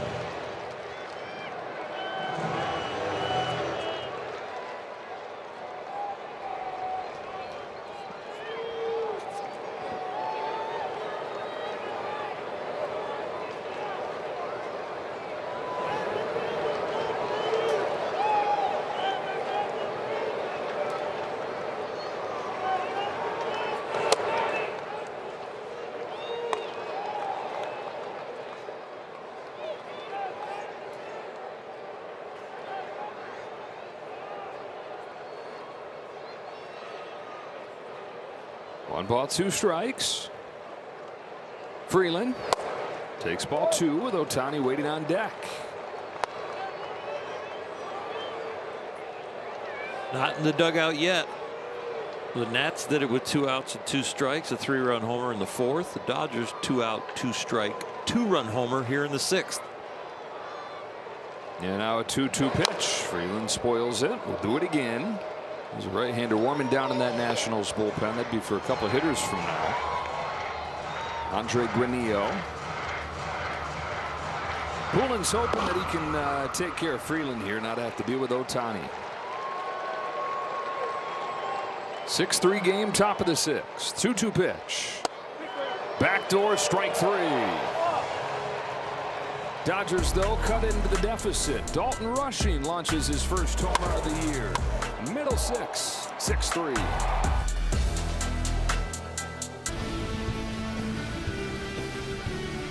Dodgers down 6-3. We welcome you back to Washington, D.C. on this Easter Sunday. The call to the bullpen is brought to you by Jacoby and Myers. 5 innings from Sasaki, and now to the pen and Alex Vesia. And all those comeback wins the Dodgers had on the homestand were set up by this bullpen, which has exceeded early expectations. Yeah, the first series against the Diamondbacks, they were perfect. And since then, they've had a couple rocky outings, but they still have been real good. 3 out of the next 4 hitters in the lineup left-handed. And so Vesia, the guy here for C.J. Abrams. Struck out his first time, walked and scored in the 4th. 3 games for Vesia, no runs allowed, just 1 hit. Here's his 1-0. Up the middle, Rojas down to a knee to get it. So smooth. Freddie Freeman doing a nice job there, helping him out. Belly flopping down, making the catch. 1 away in the 6th. 1 from his knees yesterday, 1 from the seat of his pants. And Freddie lays out. Little belly flop there, but no splash.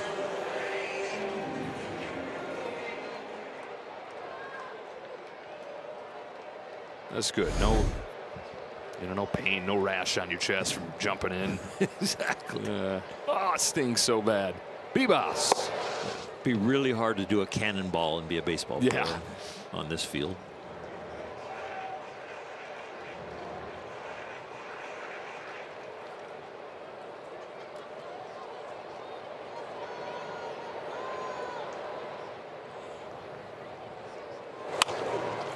Off the hand, shallow left. On comes Hernandez, won't get there. Bebas continues to put the ball in play and find his way aboard. On for the 2nd time today. That right there extends his hitting streak to 5 games.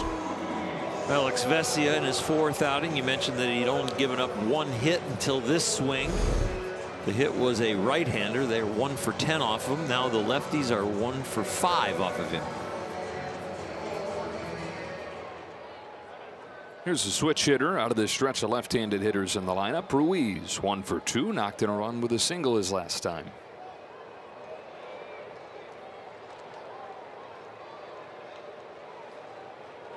Top of the order is due up for the Dodgers in the top of the 7th. Vesia looking for a shutdown inning here. That is Curtis Mead instead of Jose Tena in the 9 spot.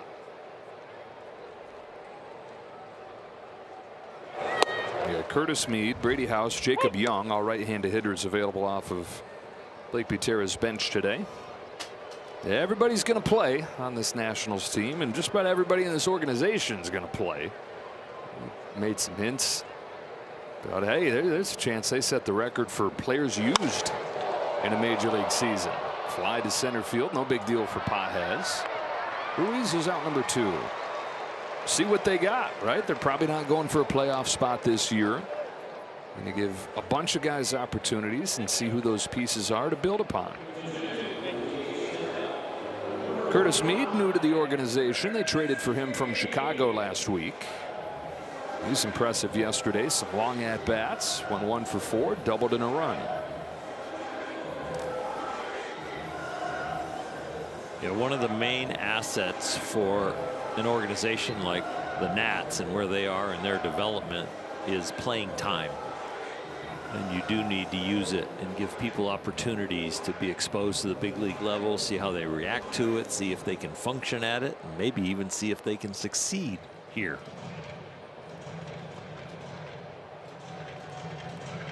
Mead, the rare major leaguer from Australia. He's been a pro baseball player since he was 16. First started playing over there in Australia. And then teams in the States recognize his talent. He was the best guy over there even as a young player. Took a change low. 1 ball, no strikes. Australia's made some noise in recent World Baseball Classics.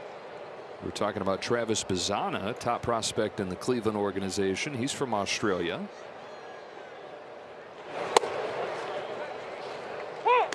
One ball, one strike.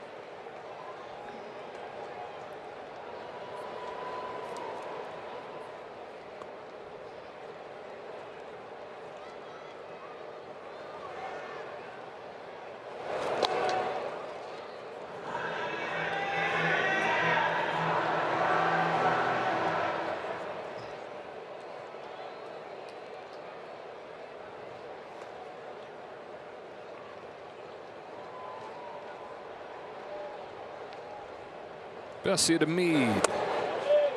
Ball 2. James Wood waits on deck. He's got the biggest swing of this game. 3-run home run against Roki Sasaki in the 4th.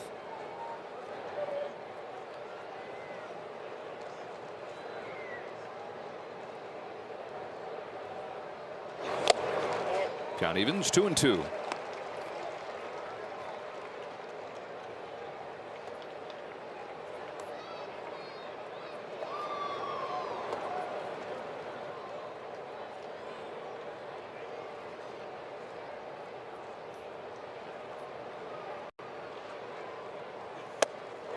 Full count. Head start coming for Bebas. No doubles right here. The pitch you want to throw, get it to hit the middle of the field.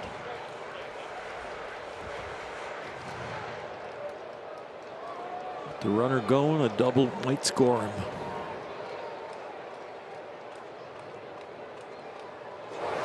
Fouled off. We'll do it again.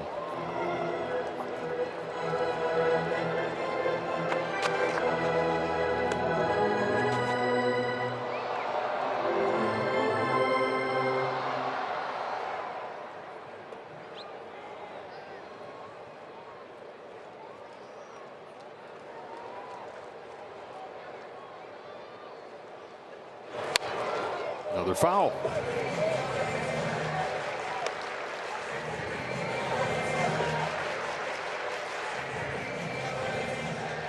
If he goes breaking ball down and in for some reason, I want my third baseman a little closer to the line.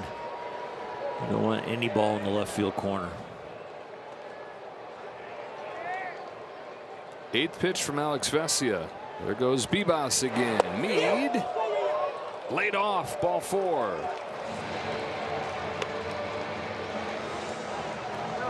Alex wanted it out on the mound. He was trying to ump and say that was a swing, but it was definitely a check. So Wood gets another chance here. Home run in the 4th. His 5th in 9 games against the Dodgers in his career. It's the only home run that Sasaki has given up on his split finger in his short career. That is just going to be a hard one to fall asleep thinking about. 2 strikes, 0-2 pitch. Middle. And after he had just swung at one in the dirt. So you knew you could go right back there, not make a mistake with it up. And, you know, I think a split finger or his forkball is the same as a curveball. Once you throw a good one, if you go to throw a better one, you got a better chance of hanging it because it just can't take that arm speed.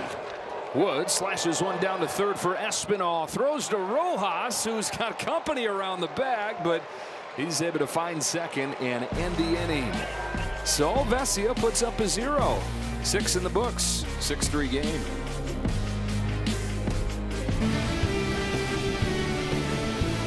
Back-to-back world champion Dodger baseball on SportsNet LA is brought to you by Morongo Casino Resort and Spa. Less than 90 minutes from wherever you are. Good times. Dodgers within 3 and a home run from Dalton rushing, and they've got the top of the order coming up here. Ohtani has homered and doubled today. P.J. Poulin stays on. His first pitch moves a bunch. And threw that inside corner for a strike. Well, the righty that they had warming up has taken a seat. There's another left-hander warming in the Washington pen. Bouncer along first. Garcia takes it himself.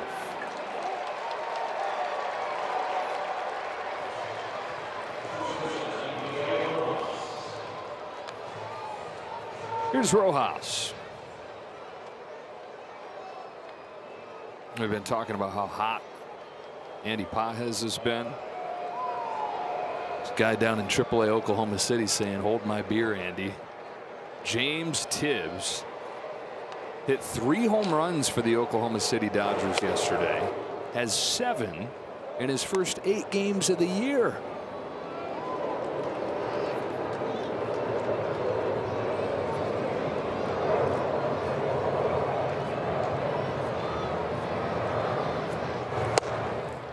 On Rojas. Tibbs was a first-round pick less than a year ago. He's already with his 3rd different organization.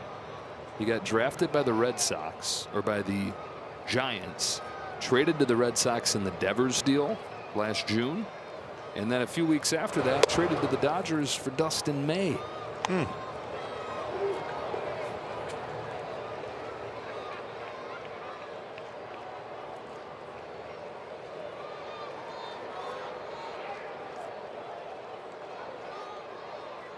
On a 2-1 pitch, Rojas flies it to center field. Back goes Weimer, still going onto the track. He's got it. There's a little breeze there in center field at the end of that. That ball came straight down like it got hit by some wind.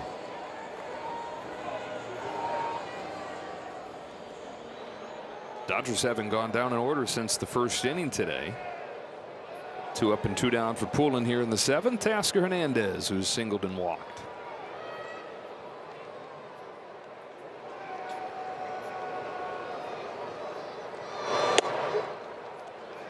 Strike 1.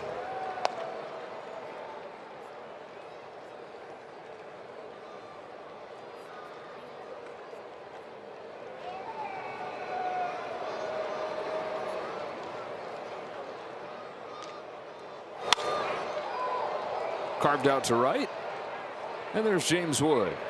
So quiet top of the 7th. 6-3 game, stand and stretch. Time for the 7th inning stretch, brought to you by Sit and Sleep.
Well, if there is somebody at home who can answer who this happy birthday Dodger is, you are impressive and your knowledge runs deep.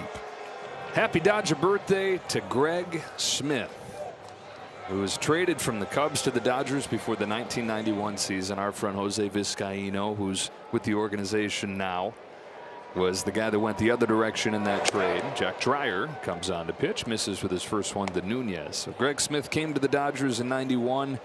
Off of the bench for 5 games in May of that season.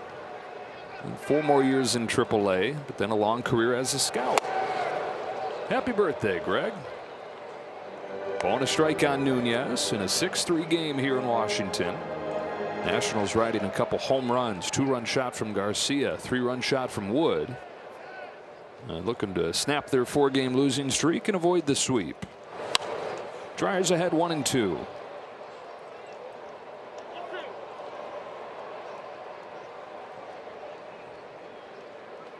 Jack, another guy in the bullpen with a 0 ERA. This is his 4th appearance.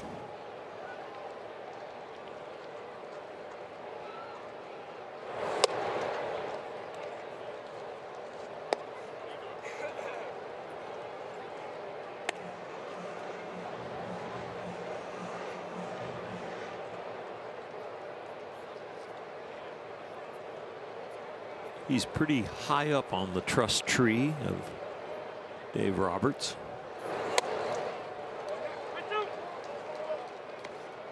We're in his 2nd season. Led all rookies last year in appearances. He made 67 of them. Another 4 in the postseason. Didn't give up a run in October. Walks the leadoff man here in the 7th. That is something against the grain for him. He usually has immaculate command. 5 walks issued by Dodger pitching today. 3 from Sasaki. Vesia had 1, and now Dreyer. Nunez on. Garcia coming up.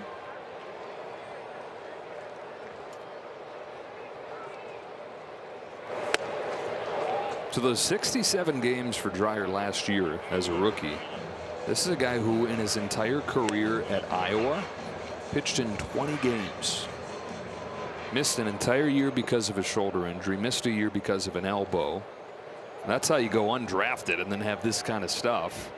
Like, how in the world did you miss this? Well, he was hurt pretty much the whole time. Runner goes from first. Garcia pops it back and out of play.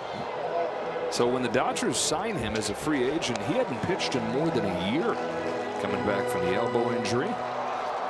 Rare that you can find a guy with that much talent outside of the draft and have a shot to pick him up on a free agent deal.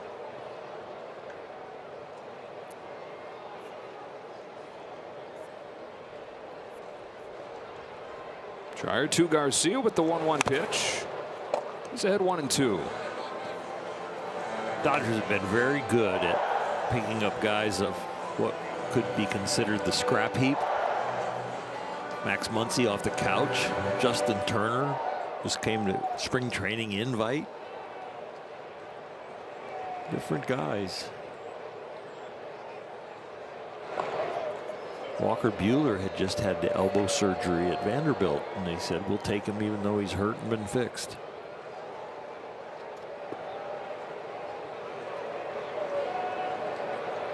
Buehler now with the Padres. 2 disengagements. Got to be good on the next one or it's a balk.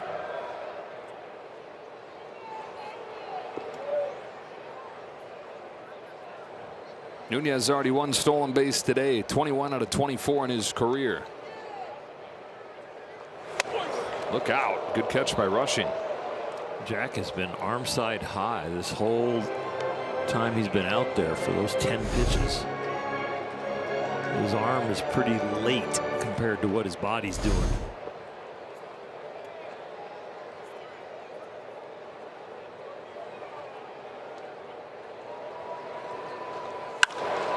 Garcia drills a ball to center field. Pages running back. He makes the catch.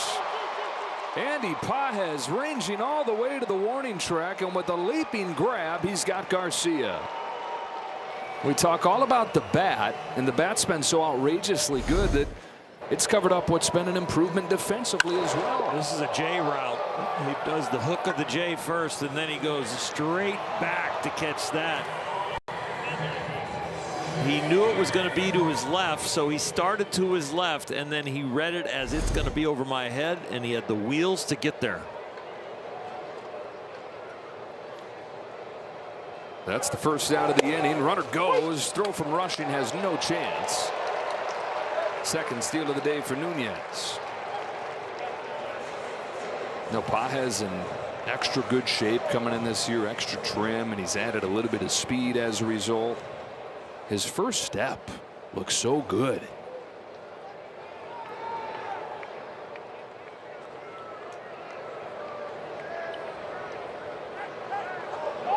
There he goes again on a fly to left center field. Nunez will have to go back to second this time as Tasker puts it away. Sorry, not paying a whole lot of attention to Nunez, who's running wild.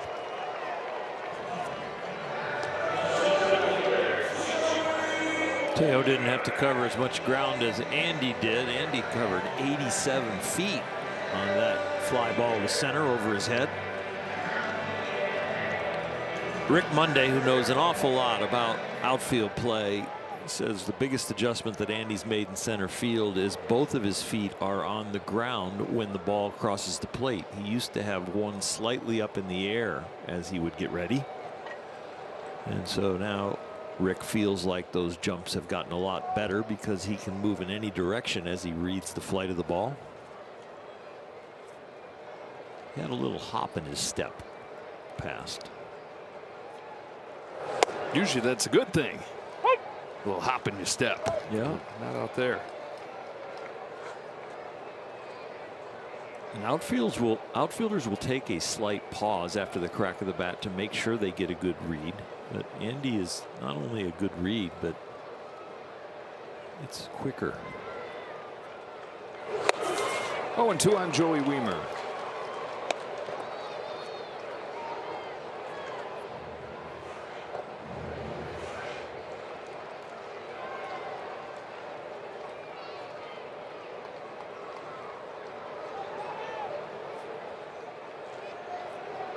Dreyer delivers. Wiemer takes right down the middle for strike 3. And like Alex Vesia, Jack Dreyer able to navigate around some traffic and keep it right here.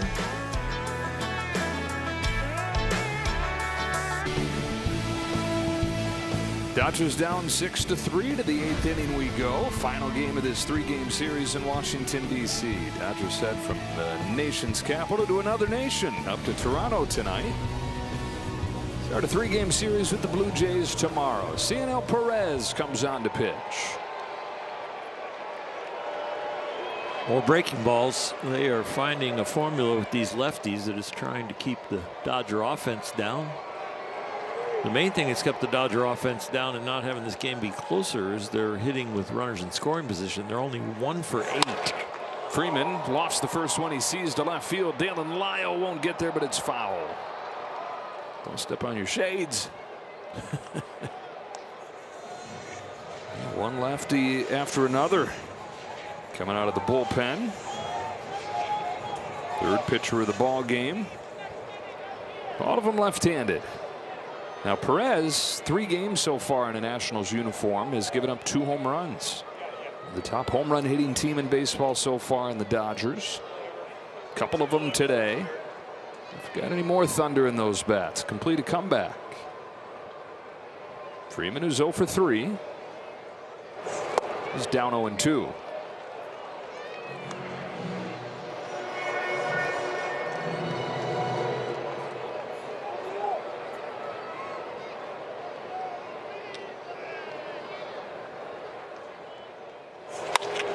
Line drive, base hit, right center. Leadoff hit, Freddie Freeman.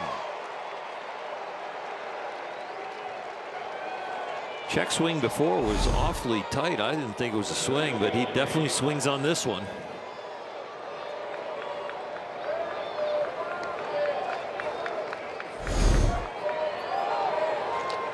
So it's a start here in the 8th.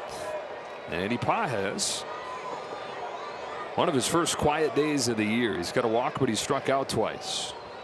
Still got time to make a sound.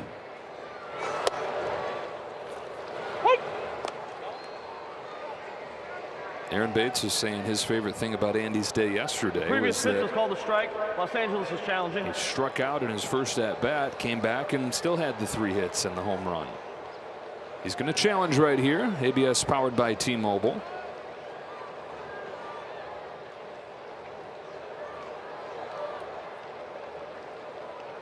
Here's your verdict. The call is confirmed. The pitch is a strike. Los Angeles Comfortably has in 1 there. challenge remaining. Top of the 8th inning, still had both challenges. And he perhaps emotionally has for that one right there. Searching for that first hit of the day. And now takes low, and the count is 1-1. Pretty much the best hitter in the big leagues right now, but this has been his worst day as far as how he's looked in the batter's box and how he swung the bat. To third, and it's by Bebas into the left field corner. There's that sound that you said he still had time to make. Second and third, nobody out. He got a hanging breaking ball. He'd been chasing some ones away, chasing ones down in the dirt, but this one stays up and he is all over it. It's been a constant theme today with both offenses. When they get mistakes up and in the middle of the plate, they have hammered them. Dodgers hoping the game is just too long for this Nationals pitching staff. 27 outs is a lot when you combine this staff with this offense. Alex Call has a perfect day going. Got a perfect day and nearly a perfect season to this point, reaching base 6 of his 9 times up. Can make it a 1-run game with 2 productive outs. 2-0 on Call. Muncy, Tucker, Will Smith all on the bench today. Does Dave Roberts pull the trigger on one of those guys at the right time? Here's a 2-0. Call takes it in the dirt, ball 3. Espinal's on deck. And the crowd getting restless.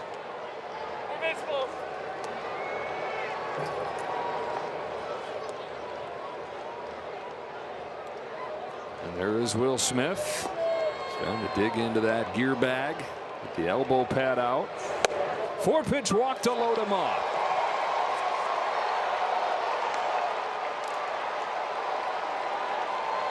It would have been the home runs that have been the problem for Perez so far, but it's everything else here. It's single, double walk, and he is in a big problem right here. Bases loaded, nobody out, tying run on base, go ahead run at the plate in the form of Espinal.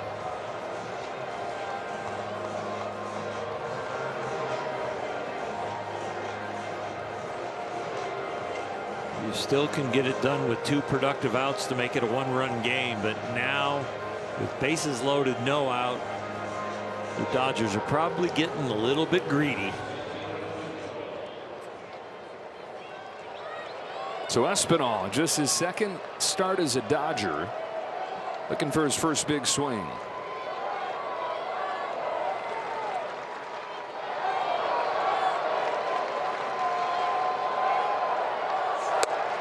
Ball 5. You got to look for something thigh high, middle half. And if it's not there, take it.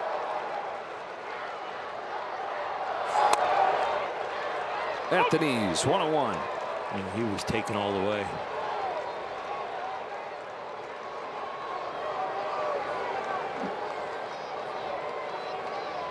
Bases loaded in the 8th. Dodgers were down 6-1. Breaking pitch lands, and it's 1-2. Just caught the top of the strike zone.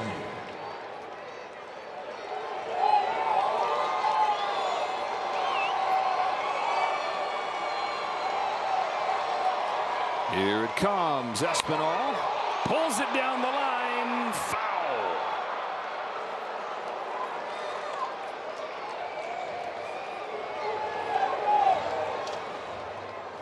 If the Dodgers could pull off this comeback, and you see Will Smith in the on-deck circle where Dalton Rushing is due up, it would match their largest of last year. Got to go back to April 2nd against Atlanta last year to find a 5-run comeback. Another 1-2 pitch from Perez. Espinal taps it foul, stays alive.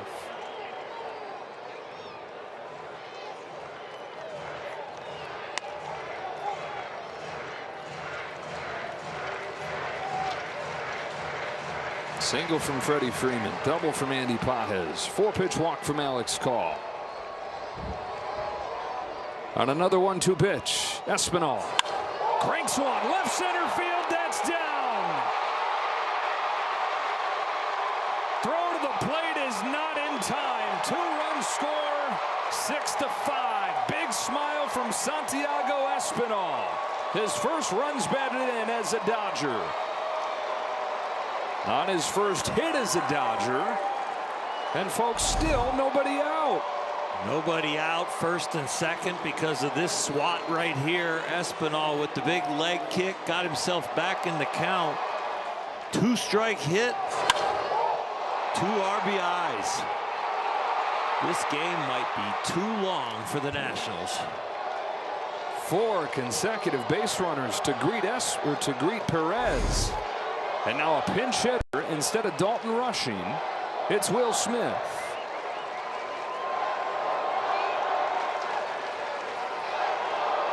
Dodger chance in D.C.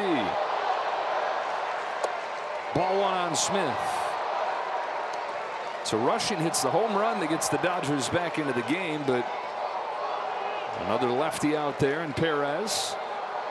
Dave Roberts seeing a chance right here.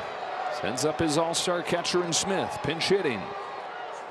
And taking ball 2. Well, if he throws him a get-me-over breaking ball that's coming into Will Smith, he's going to hit it really hard to left field.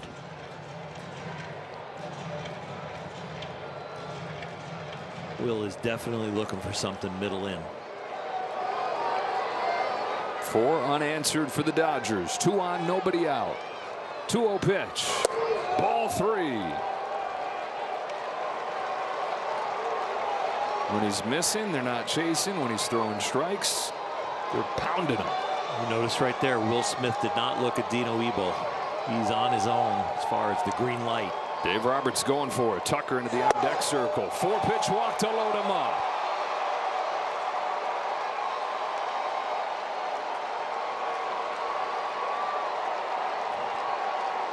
So Tucker going to put Blake Butera in an interesting spot here. He's really good lefty against lefty. Perez just doesn't have it.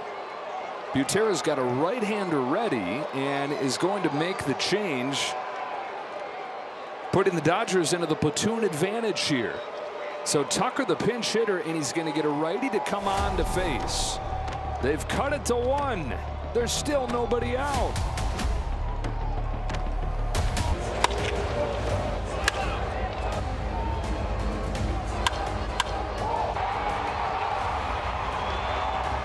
Dodgers refusing to just roll over here as they go for the sweep. They were down 6-1. They've cut it to 6-5. Still nobody out, and Kyle Tucker's coming up with the bases loaded. Clayton Beeter on to pitch. So far this year, his out pitch is his slider. He throws it about a little over 60% of the time. This being his 4th game. It's a small sample size, but it's definitely a pattern. So 2 left-handers used out of the pen.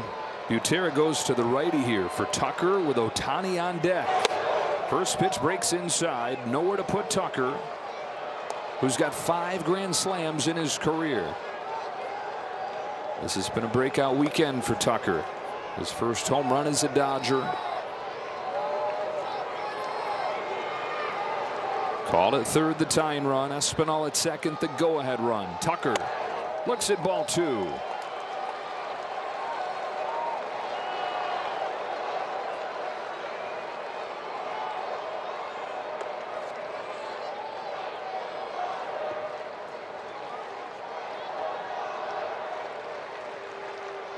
On a 2-0 pitch. Tucker bounces one right side. Backhand Garcia goes to second. 1. No throw to first, and the game is tied. 6-6. They've come all the way back from down 6-1. Dodgers have walked 5 guys and 2 have scored. Nats have walked 5 guys, and that is the first one to score right there that ties the game. And the Dodger table is still set. And a big eater coming up. Shohei Ohtani, home run and a double today. He too has caught fire here in D.C. this weekend. 3 straight 2-hit games after a quiet homestand. In the air to left center field. Weimer on at first. Now peels back with Lyle, who makes the catch, but it's plenty deep enough to bring home Espinal. The Dodgers have taken the lead.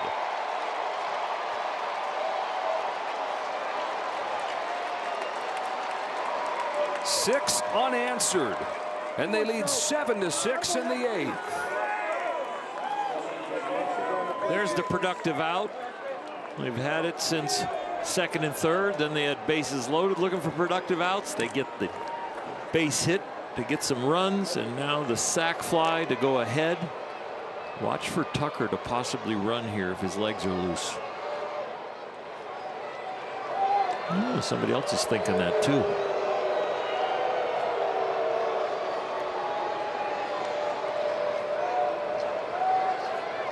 Well, that go-ahead run right there, the 30th in the 3 games this weekend for the Dodgers. Shohei's second knocked in today.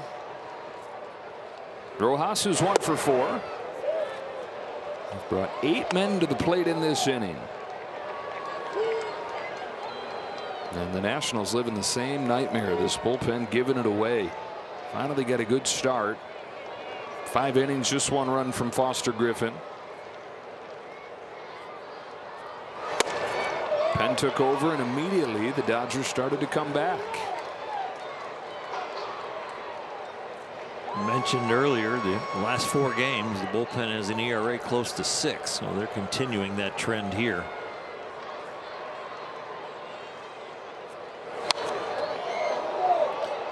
Bad offense is a long day. Bad pitching is a long year, and I think that's what the Nats are headed for. Another day where their offense has done plenty, right at their season average. Good for 3rd in the major leagues in runs scored.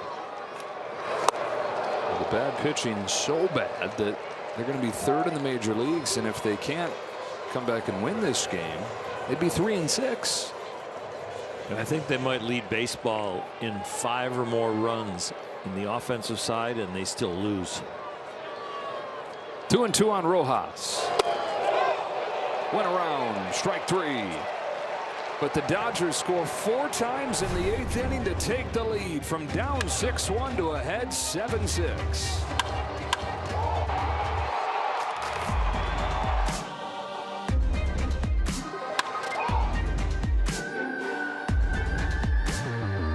To stay tuned after the game. These guys have a lot to cover. This game is turned around. Access SportsNet Dodgers presented by Mercury Insurance to wrap up the final game of this series.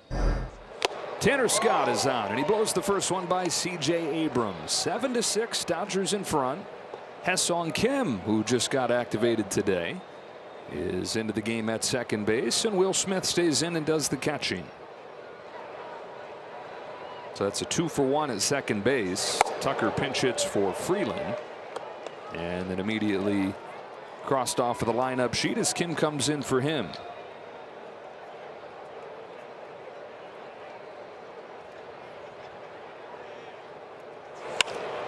Abrams into shallow center field. Pages won't get there. Tying run aboard to lead off the 8th.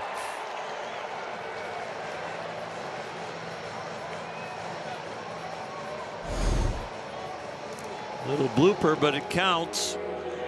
Some speed on the bases now for the Nats also. They've stolen 3 bases today. Abrams has 1 of those. More than 100 of them over the last 3 seasons for CJ.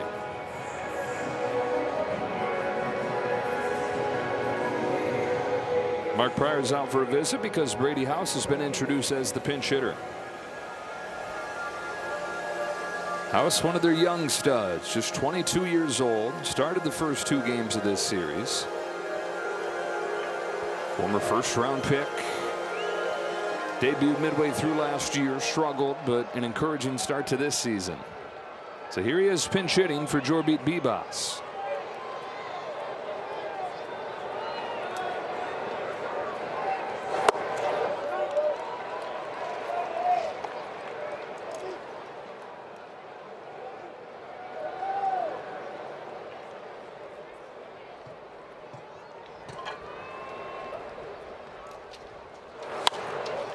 correct. Foul, 1-1.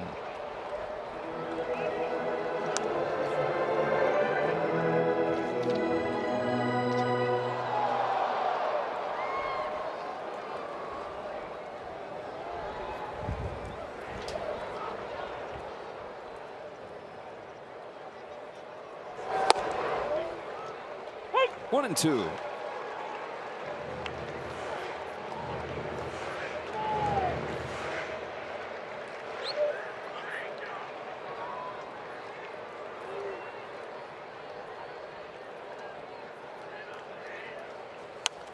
Fights it off, foul.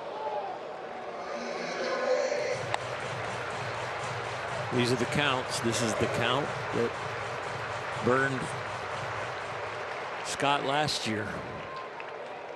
Got to find a way to put him away or get weak contact. Nothing in the middle of the plate.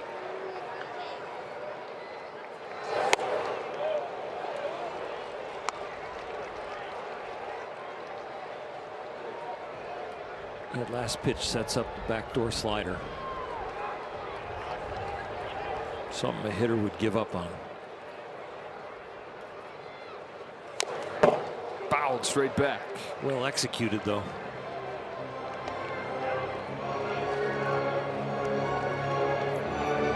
The pitch that has hurt him in this sequence in the past is where he goes fastball up and in and doesn't get it there. Dangerous guy to make that mistake too here. House. Pretty close to what you were worried about? No, because it looked like they were going heater away and he hit the target. It looks like they're staying away from that pitch. If he goes there, it's got to be so far in, like a ball or two inside, and just try and saw him off. 8th pitch to House. Tying run at first, nobody out in the 8th. Got him! Will was hoping for a little bit lower and maybe more back foot, but this ball is sharp, slightly up. But he battled him, and he finally threw one for a strike and got away with it. That's the 7th strikeout of the day, and so free jumbo jacks for everybody to start their week with tomorrow. From one pinch hitter to another, now to be Jared Young.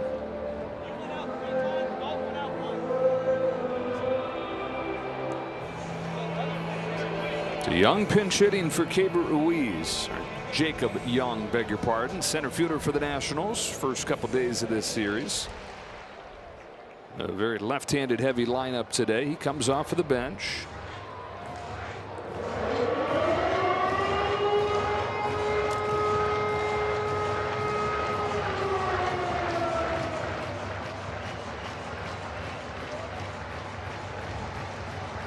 The wind has picked up. It's in from left, it looks like. The wind has picked up. Temperature's gone down. Day that's had a little bit of everything weather-wise. Warm to begin. Rain throughout. 2.5-hour delay. It's starting to feel a little more like you would expect it would feel. Baseball in April in Washington.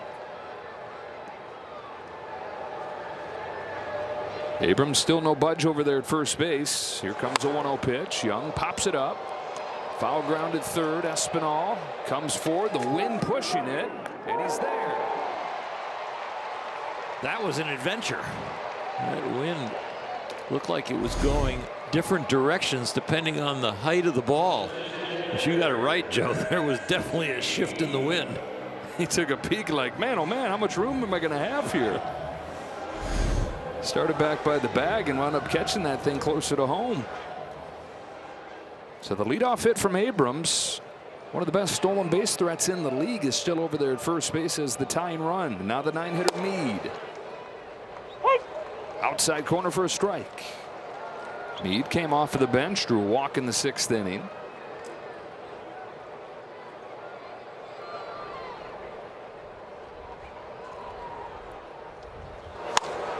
In the air to left field. Teoscar Hernandez with the win, ensuring that that's not too much of an adventure. Makes the catch onto the 9th.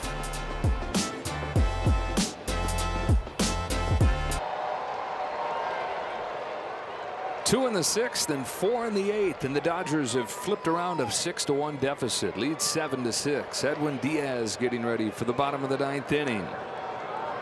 Nationals have the top of the order due up. For the Dodgers here in the top of the 9th, 3, 4, and 5. Teoscar Hernandez takes upstairs from Beater.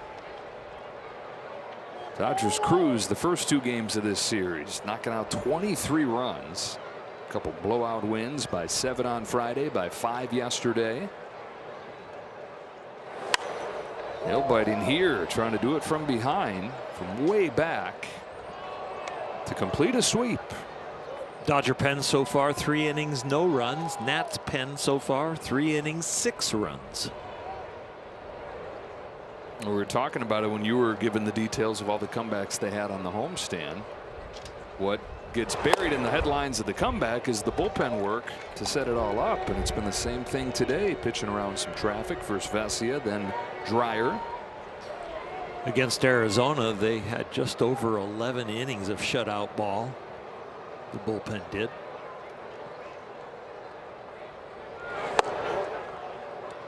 And that was a sweep. 3 outs away from the same result here.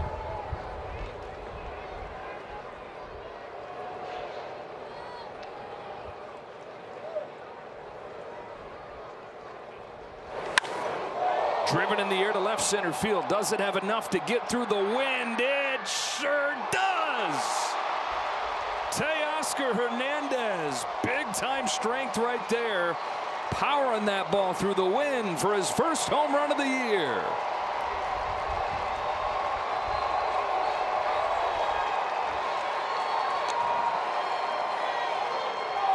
A trend continues if this scoreboard holds.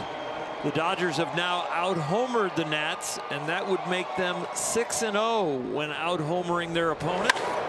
Teoscar puts them up 3 home runs to 2.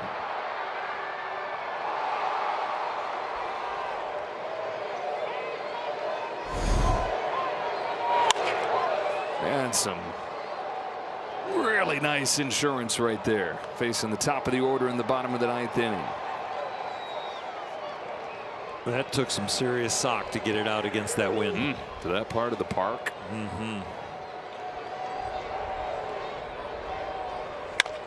Freeman chops one to second. Nunez, after that huge spring training where Teoscar Hernandez was one of the big talks, and everybody figured he would come storming out of the gates. Bit of a quiet start. He's got it going this weekend, though. He had 3 hits on Friday. And after having yesterday off, he's got his first home run today. That was a 2-strike home run. Dodgers are hitting 300 with 2 strikes today, 6 for 20. And oh yes, 2 of those hits were home runs. Pages had a hand in the comeback last inning with a double.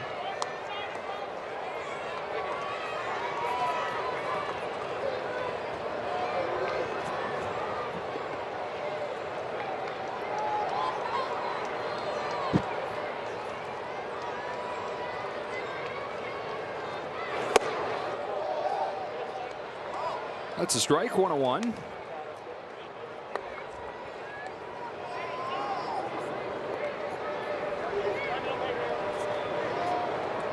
He's got some more time to make some more sounds.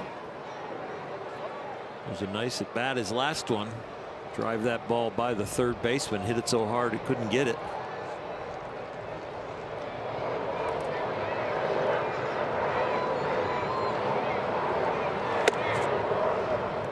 Lays off the high heat. He's ahead 2-1.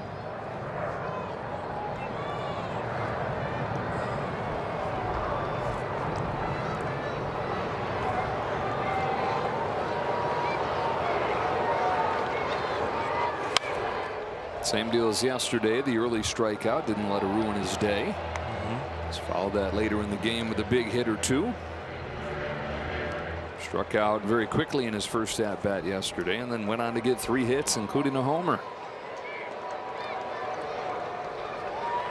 On a 2-2 from Beater. Pages, look out, full count.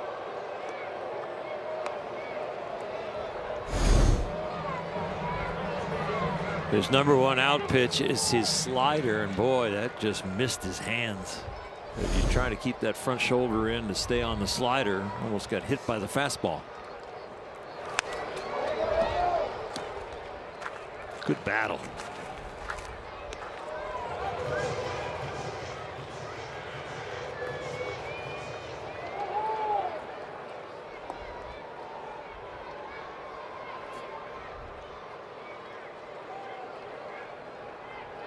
Another payoff. Paez somehow stays alive. That's your typical get off me ball. But yeah. look at him. He doesn't smile much on a baseball field, but he smiles after this one. I don't know how the bat's still in one piece.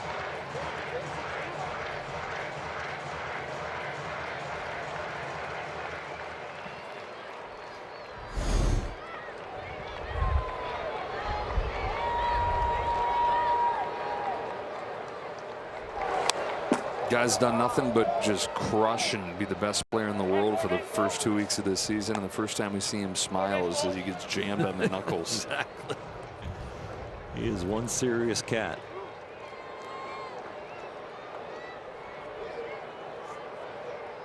Waits on the 9th pitch. That takes it for strike 3.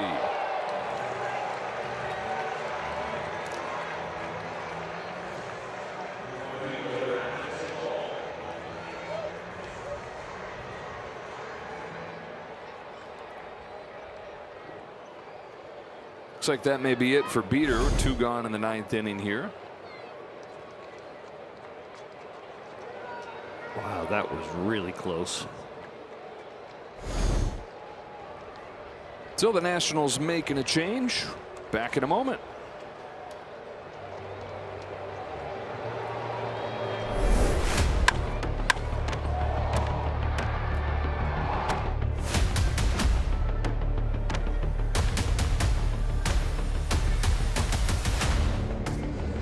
Two gone here in the top of the 9th inning. Andre Granillo looking for the last out. Dodgers have grown the lead to 2 on a leadoff home run from Teoscar Hernandez. Alex Call 2 for 2 with a couple walks. On base all 4 times today. On base 7 of his 10 times up this year. This hits their first week of the season. Doesn't see the field. Finally gets his chance and could not do a better job of taking advantage of it than he has.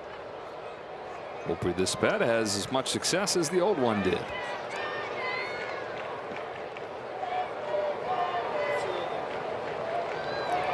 He really grinds out at bats, and all the body language in the batter's box just says baseball player. Kind of fidgety, but it's fidgety with a purpose.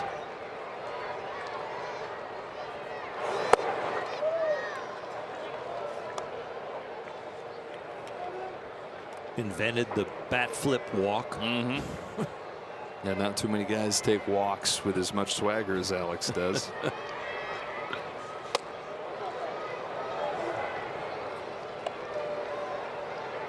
Previous pitch was called the ball. The catcher's challenging.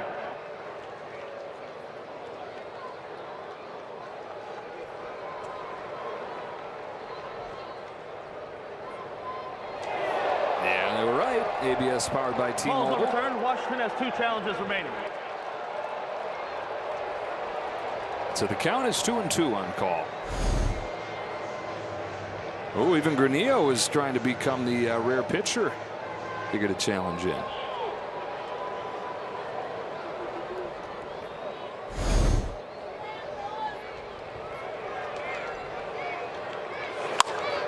Call slaps it foul, stays alive.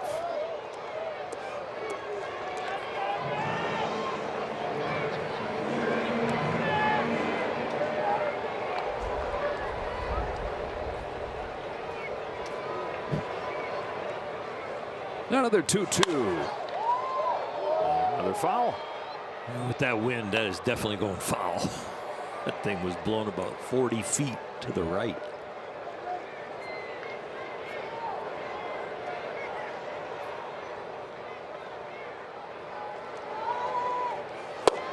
He's worked it full.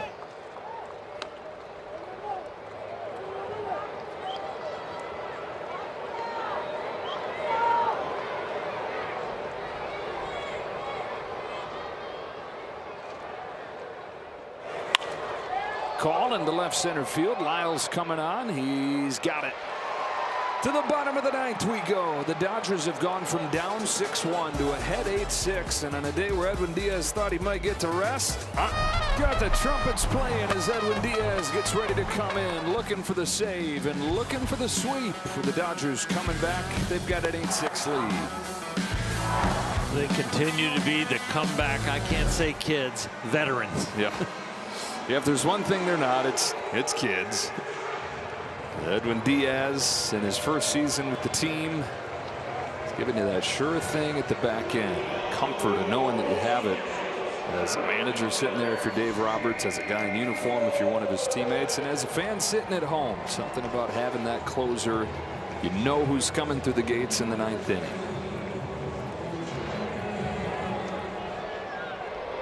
Going to have to earn it. Top of the order for the Nats. Wood, Nunez, and Garcia. Strike one from Diaz.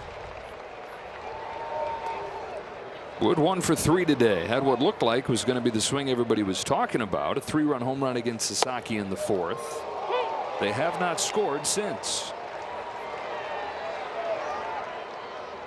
Edwin suffocating him so far with 2 strikes.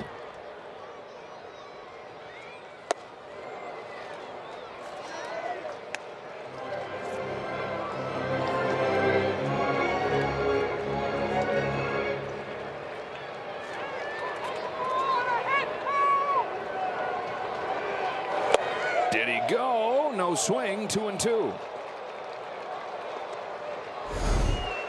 This is the type of check swing that got called for a strike. The pitch before he took Sasaki's splitter deep. Diaz strikes him out. 1 gone in the 9th. So he gave him the same pitch, but he put it in a better location. Something that Roki will have to learn after watching a guy swing at something low, go with something lower, and Edwin does that. So they get the leadoff man, the powerful Wood, to start this 9th inning. Now Nasim Nunez chops it foul. Blowout wins the first 2 games of this series, responding to losing 2 of 3 against Cleveland, but the offense was quiet. The offense with 31 runs in the 3 games here. Ground ball to first for Freddie Freeman. Routine play to Diaz. 2 up and 2 down in the 9th.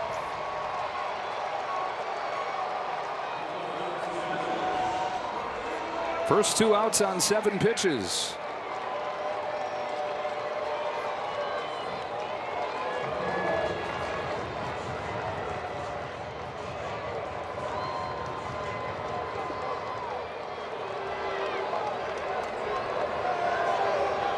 Up to Garcia. Strike 1. And life is good if you're a pitcher on this Dodger team. Roki Sasaki gives up 6 runs and finds himself off of the hook. Diaz, the 4th reliever. Vesia, Dreyer, Scott, all scoreless innings. That was a deep hook to spit.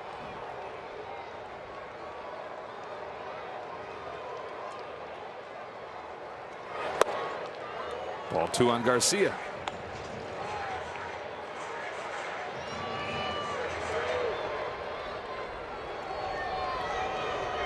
Fastball low and away.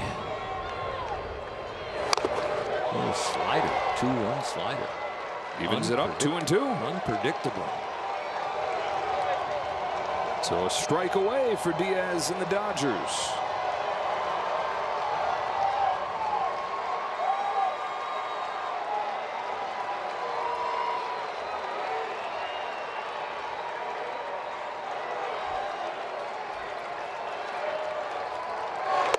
Full count. That's trying to get the tying run to the plate. Dalen Lyles on deck. They've had at least 1 base runner in each inning against the Dodger pen, but nothing to show for it. 3-2. Hook to right field. That is the ball game. The Dodgers come back from down 5 to win at 8-6 and sweep the Nationals. What looked like 3 games ago, a trap series with the flight to Toronto looming. These guys took care of business. Fantastic, and a lot of momentum getting on the plane now. As they head up to Toronto for the World Series rematch beginning tomorrow. What a win this was. Dodgers scoring 2 runs in the 6th on the home run from Rushing and getting 4 in that 8th inning burst to win it 8-6. For Earl Hershiser, Kirsten Watson, and the rest of our crew, Joe Davis saying so long from D.C. Have a good rest of your Easter Sunday. We'll talk to you from Toronto tomorrow. Should be a lot of fun up there at Rogers Center as they get together for a repeat of October.